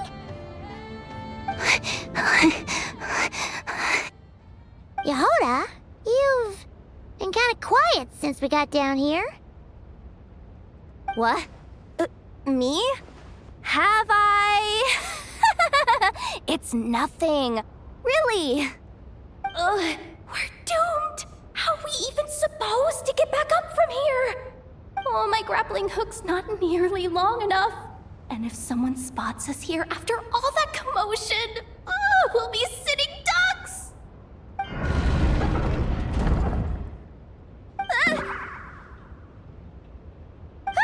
Oh no!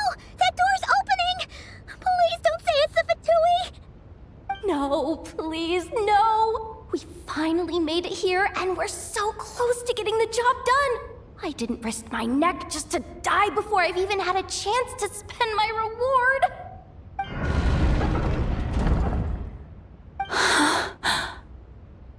What happened? Why did the underwater barrier open? How could this be? Huh? Lauma? And you guys? Wilhelmina? What's going on here? Looks like there's no point trying to hide it anymore.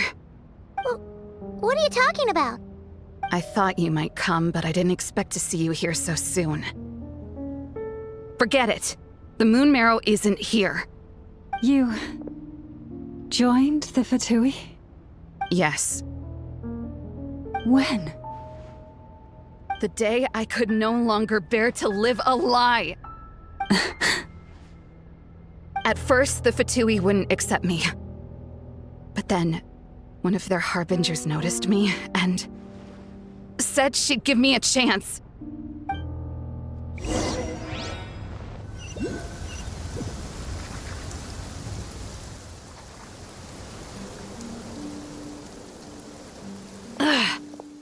Lost them again. That harbinger told me to follow the blonde traveler who might visit the Frostmoon Scions. Easier said than done, though. The animals are on alert at night. If they see me, Llama will catch wind of what I'm doing sooner or later. Am I really doing the right thing? No. It's too late to turn back now. The empty prayers, the stubborn displays of faith like Cappy's today. This isn't the life I want.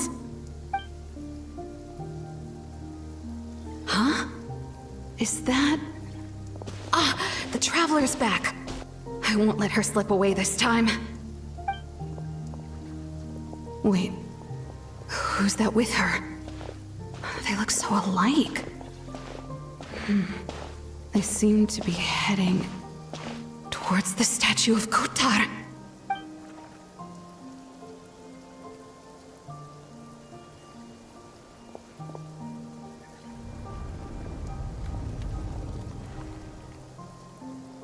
They've opened the secret chamber? But wasn't it meant to be sealed? Wait a second. The Moon Marrow! Surely they're not after the Moon Marrow. I'd better go report this straight to... Hold on. If they do actually make it to the final room, then maybe I'll be able to get my hands on the relic. The one thing the Fatui have been after this whole time. If someone's going to take it, it might as well be me. This could be my ticket to joining them.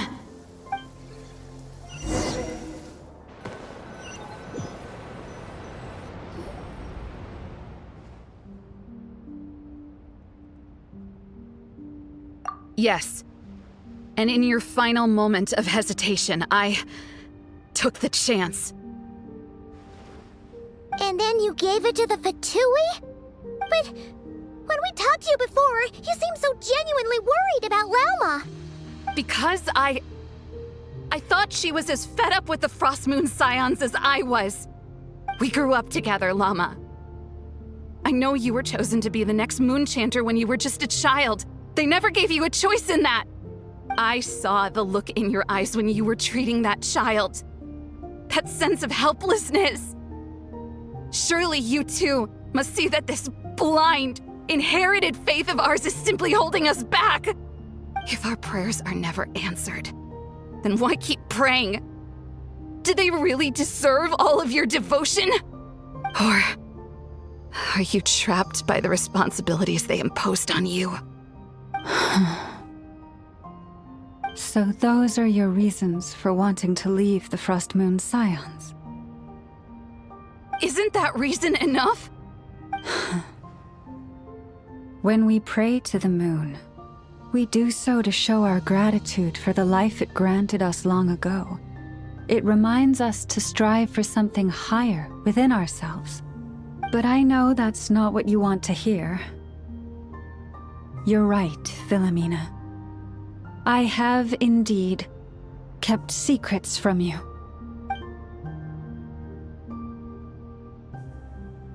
I knew it. You don't want to be the Moon Chanter, do you? No, that's not it. I'm talking about the fact that the moon in the sky isn't real. What?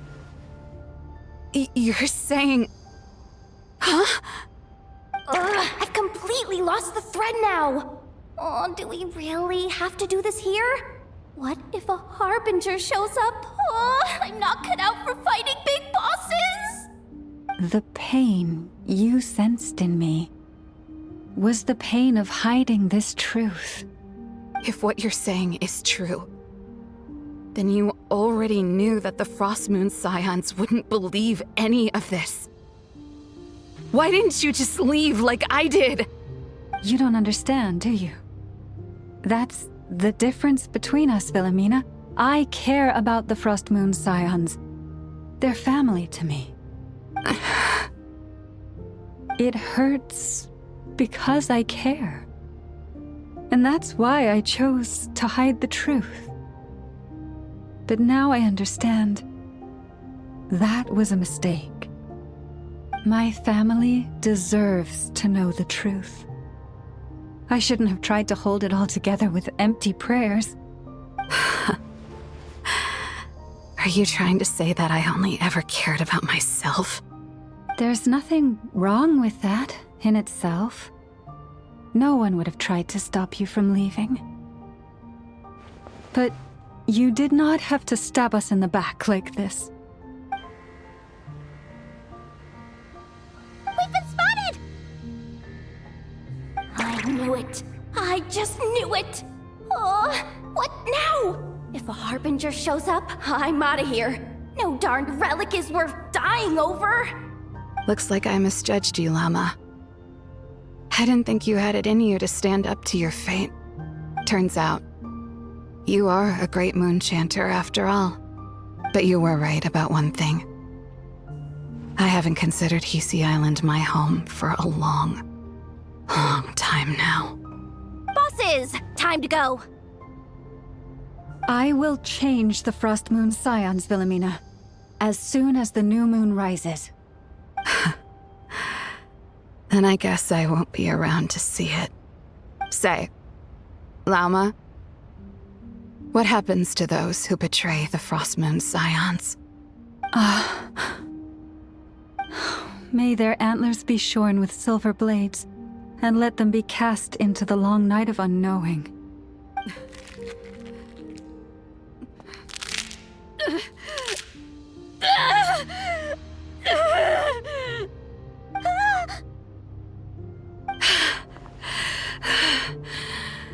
I have honored the ways of the Frost Moon Scions one last time. Think of it as a gesture of respect, Llama. There they are! Grandma? Marionette has the moon marrow. She went to Star Sand Shoal. Don't flatter yourself now. I'm not trying to atone. I just don't believe you'll actually be able to change them.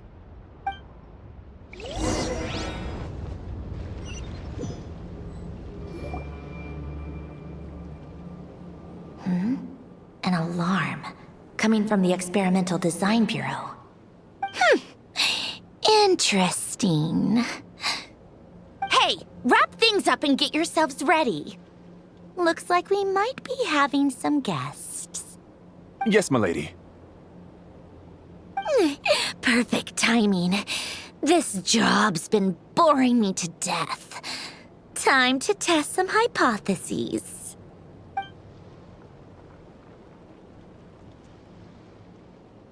Bosses! I mean, esteemed clients. I mean, generous benefactors. Wait up! Come on! Sure you don't want to consider heading home first and coming back another day? Nasha Town's that way. You are aware that this is the way too. A little ahead of schedule, aren't you? Oh no, it really is a Harbinger this time. Marionette. So you are here after all. Hand over that relic right now. It belongs to the Frost Moon Scions. You mean that thing your antlered turncoat brought us? I have never much cared for trophies given up without a fight. But watching you tear each other apart over it? Priceless. I'm not in the mood for warnings today. Ooh, how frightening. Had I a Trimble function, I'd have rattled off at least a dozen screws by now. Or perhaps I've just set my sense of humor parameter too high. Were you trying to be funny just now? You don't honestly believe you're a match for me, do you? Go on then. Let's serve our guests a little appetizer.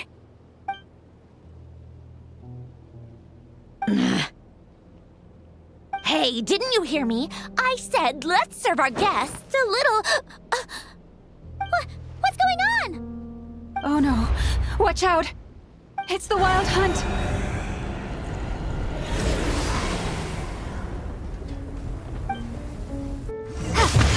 Yeah, bombs away!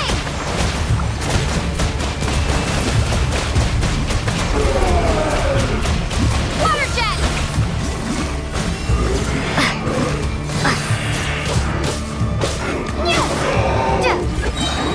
Use that device to seal them away!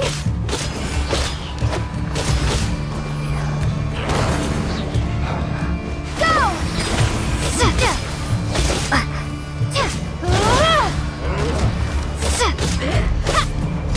Let me move this way. Wipe out!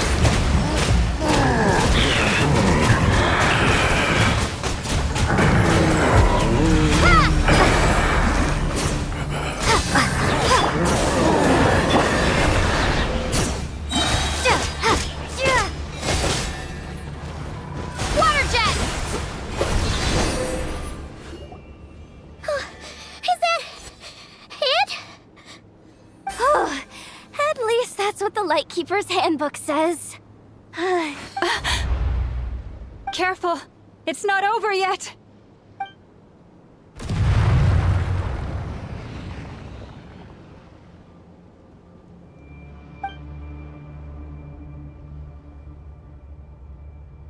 Paimon! Lauma! Yehoda!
Wait, what was that?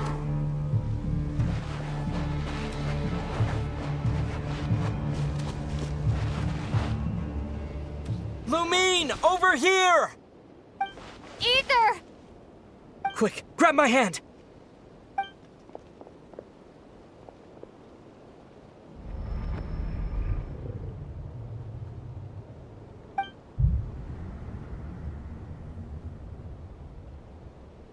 Lumine, what's wrong?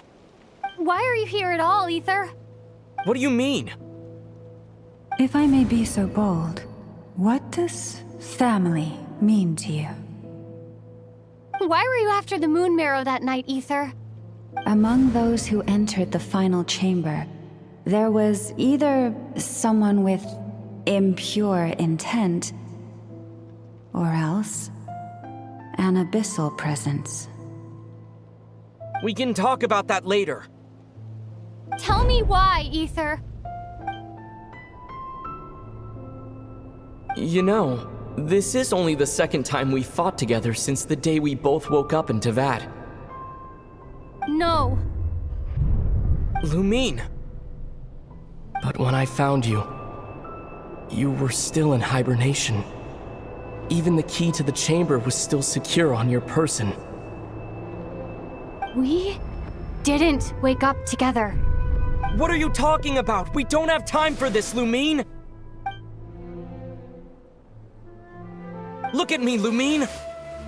Don't you want to explore this world with me?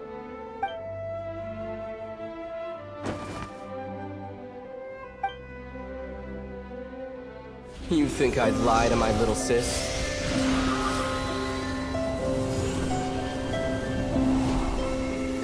What a letdown.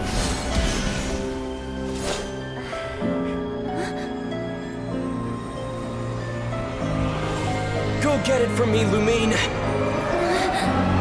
It belongs to me. I never believed it.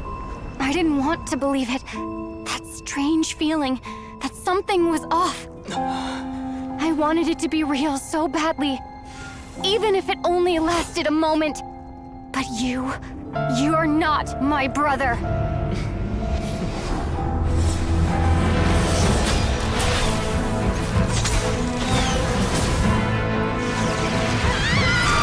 Moon Goddess, please save us! Why is this happening to us?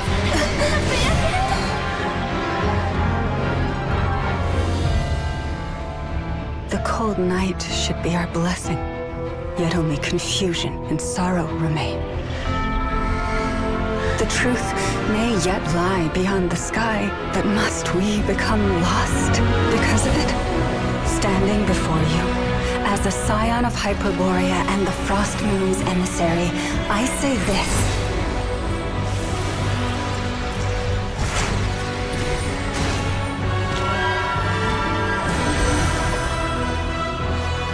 Should the false sky above dim the light of the moon, then from silver blood that flows as rivers, let us weave moonlight anew.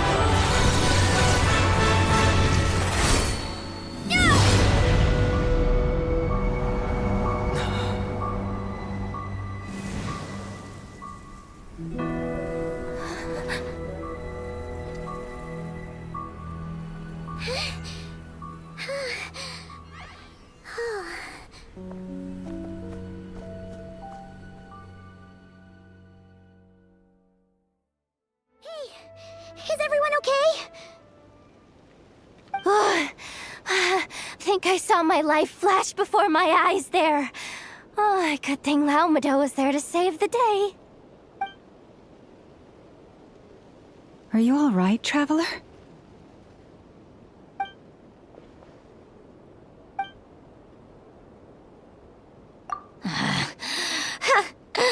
Well, that took you long enough.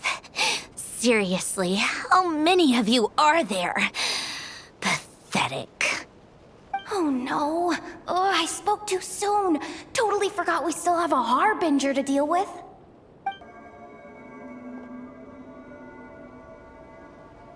Hey, is that the moon marrow? It was hidden inside that big robot of hers all along. But that robot... That's Polonia to you, not just some robot. Take it and get lost. Huh? You're just giving it to us? Well, I wasn't the one who put out the order to find this thing in the first place. So if someone wants it, they can help themselves. Maybe even choke on it. See if I care.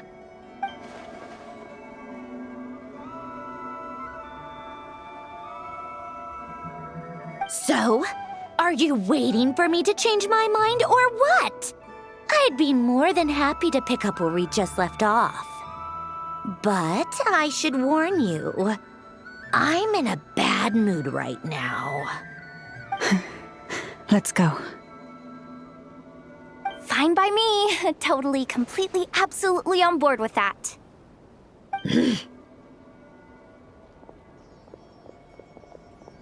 It's finally over. If that doesn't make the most thrilling commission of the year, I don't know what will. Looks like the Fatui are all gone now. Lauma?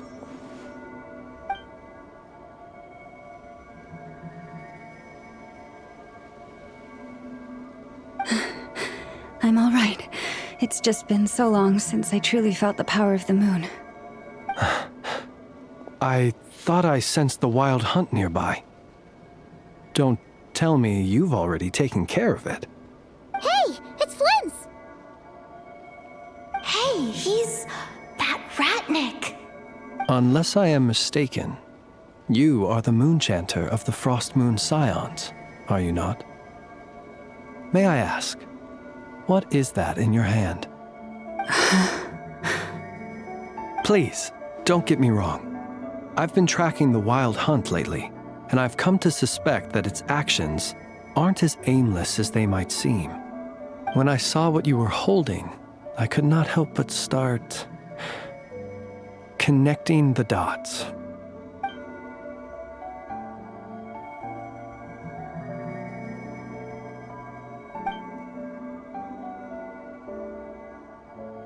You better be extra careful, Flint. It seems like the Wild Hunt is capable of impersonating people now.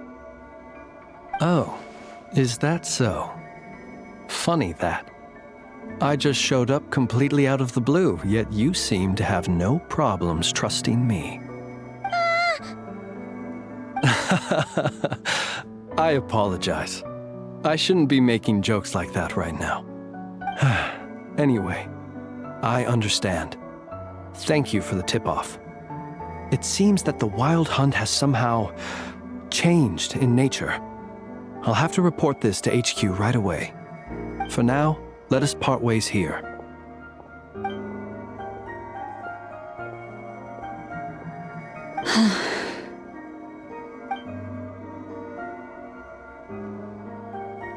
That little joke of his just now sure scared the bejeebies out of Paimon. Are all the Red Nikki and Notcry like that? They're usually stationed in remote areas and tend to keep to themselves. So, it's not surprising they end up a little eccentric? No, he's different. Really?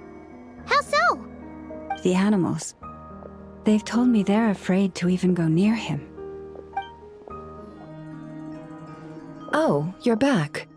I just made you all a pot of tea. Better drink it while it's hot. Boss Neff, you wouldn't believe how scary our day has been! Seriously, I am never, ever taking random jobs like that ever again! You hear me? Oh, come on now. You even faced the wild hunt and lived to tell the tale. What's left to be afraid of? Wait a sec, how did you? Oh, right. Like you told us before, your business is dealing in information. Huh? Boss Neff, the teacups. Why is there one missing? Did you think I wasn't coming back? My. How could you think that of me? You know the rules. If a member of staff wants tea, they pour it themselves. Your cup's sitting safe and sound right there, in the cupboard. Member of staff? Does that mean you're accepting me back? Wasn't that the deal? Boss Neff, you're the best boss ever! You never change, do you? Everything turned out fine, no? You found exactly what you were looking for. Yet there you are, sulking away as usual. Nefer, that medicine we discussed before, the one for congenital Kuvaki sensitivity, I need you to get it for me. And how do you expect me to find something like that for you in the middle of the night? You'll have to wait till morning, at the very least.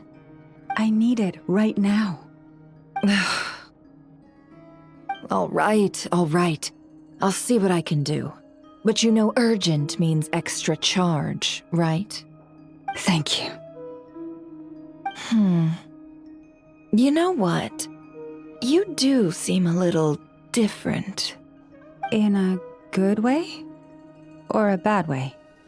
Who can say? I'll take it either way, so long as you don't start making a habit of asking me for ridiculous favors.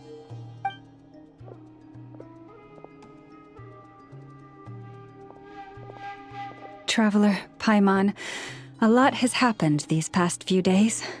I don't know what I would have done without you. Hey, don't mention it. That's what we're here for.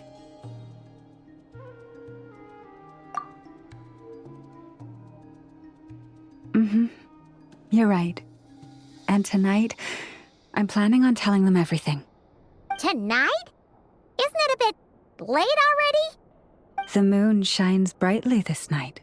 What better time for the Frost Moon Scions to usher in a new dawn for truth? Thank you for your kind words. But before I do, there's one more thing we need to deal with. Oh yeah! Now that we have the moon marrow... You'll have to forgive me. I used too much of my strength in the battle earlier. I fear I won't be able to help you uncover the truth of the past. Not right away, at least. That's fine. We're gonna be in Notcry for a while anyway, so there's no rush, right? Thank you. But there's another problem.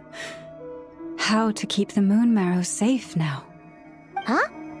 Can't we we just return it to your secret chamber? The seal has been broken. Even if it were restored, now that the wild hunt has gotten in once, there's no guarantee that it won't happen again. Oh, right. Yeah, that makes sense. Back when the Frostmoon Scion's bloodline still ran strong, in special circumstances, a moon chanter could act as a vessel, safeguarding the relic within their own body. But it is a grueling trial of will and endurance. The moon chanter who did this only lasted 2 days. As for me, I might be able to last 5, at most. Hold on. You'd be using your body as a vessel? Yes. You can think of it like dropping a red-hot ball of iron into a bucket of water. How long the water lasts depends entirely on the bucket's size. Pardon? Hey, that's not a bad idea. You've always held up pretty well against the abyss. Surely the moon mirror can't be any more dangerous than that. It's not at all that I don't trust you, but it's too risky. But we're out of options, aren't we? Might as well give it a shot.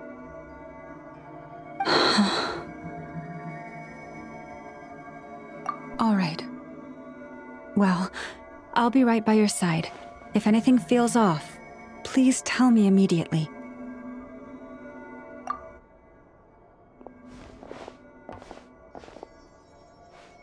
Here, hold it in your hands. Feel its power. Imagine you're a lake, a cluster of stars. Let the moon become a part of you. Whoa! It went into your body! How is that? Are you feeling any discomfort?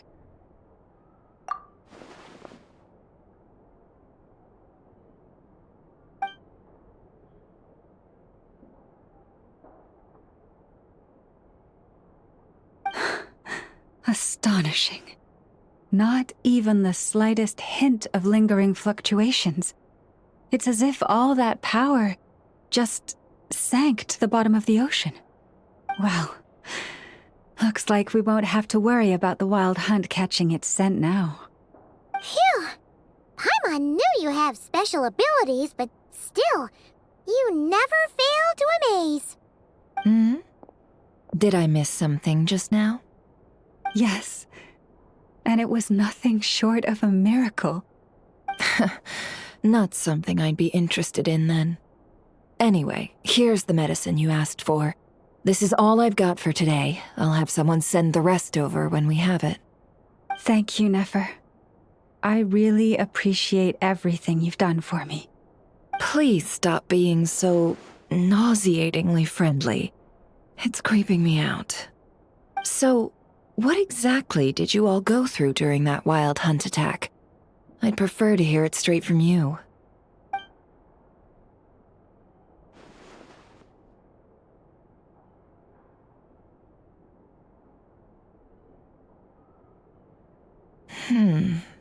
A phantom that can mimic the appearance of others. Quite different from what we've seen before. Yeah, and both times it appeared, its goal was pretty clear. It seems like it was after the moon marrow. And on both occasions, it was accompanied by the wild hunt, too. It appears there must be some close connection between the two. I must say, I don't often see you look this serious, Nefer. Too late in the day for thinking, that's all. We'll pick this up again later. You all feel free to keep chatting, though. Just don't forget to lock up when you leave. On that note, Traveler, please keep the moon marrow stored within your body for the time being. We'll take it back off your hands as soon as the wild hunt's been taken care of. Once and for all. Of course. Anyway, if the two of you will excuse me, I'm heading back to Hisi Island now. It's time I came clean with the Frostmoon Scions. Hey, we're coming with you! Though, won't be able to do much more than cheer you on from the sidelines. That alone means more to me than you could ever know.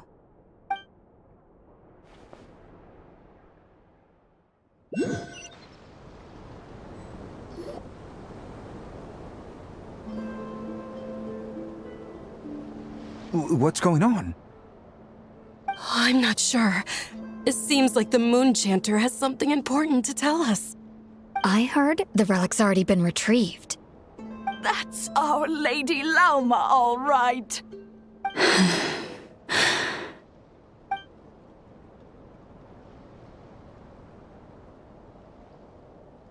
Noble scions of the Frost Moon, my kin beneath the moonlight, I hereby declare the truth to you. Long have our ancestors looked up to the Frost Moon, guided by her serene light. Yet now, she lies hidden beyond the limits of the sky. And so, Lauma began to reveal to the Frost Moon scions a truth long hidden within her heart. A story of a false moon and the death of gods. Kutar was indeed born of the moon. But that does not give us the right to reap without sowing, nor clothe ourselves without the toil of weaving. As she spoke, some who listened were stunned into disbelief, while others seemed to awaken as if from a dream. From this day forth, the road shall be paved with truth, and we shall pave it ourselves.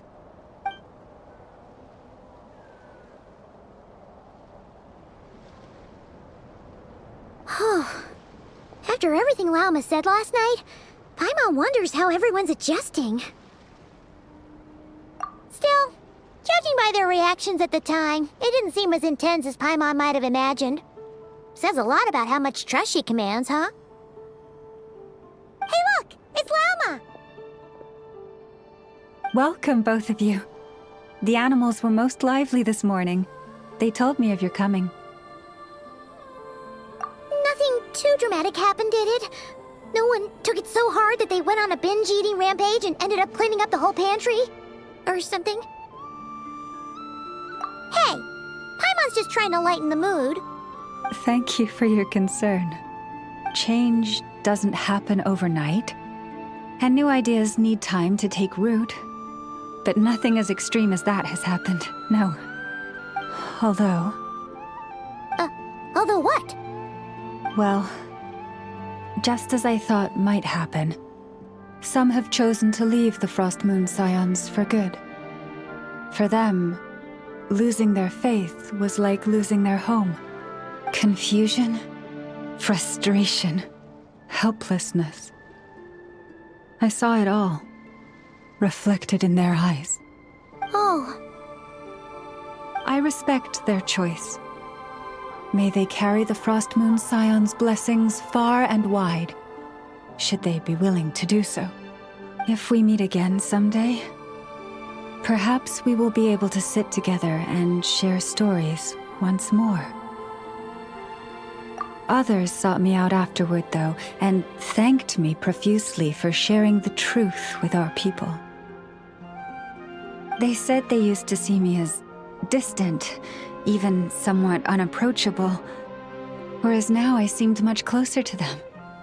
Like a friend, or even a family member. Sounds like a win overall! Paimon thinks you did the right thing, Lauma. Thank you. Though, I wanted to ask, do I really come across as distant? Well, maybe just a little. To people who don't know you, you are kind of tall, especially if you consider the antlers. I see. That's a bit of a hard one. My antlers tend to grow under the moonlight, so I can't quite help it. It brings me comfort to hear you say that.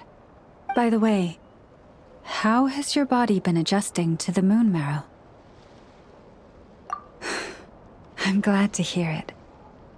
I've also suggested to Nefer that we meet within the next few days. We need to figure out how to counter this new manifestation of the Wild Hunt. But for now, let's just relax. I want to enjoy this feeling a little longer of finally living on the bright side of the moon.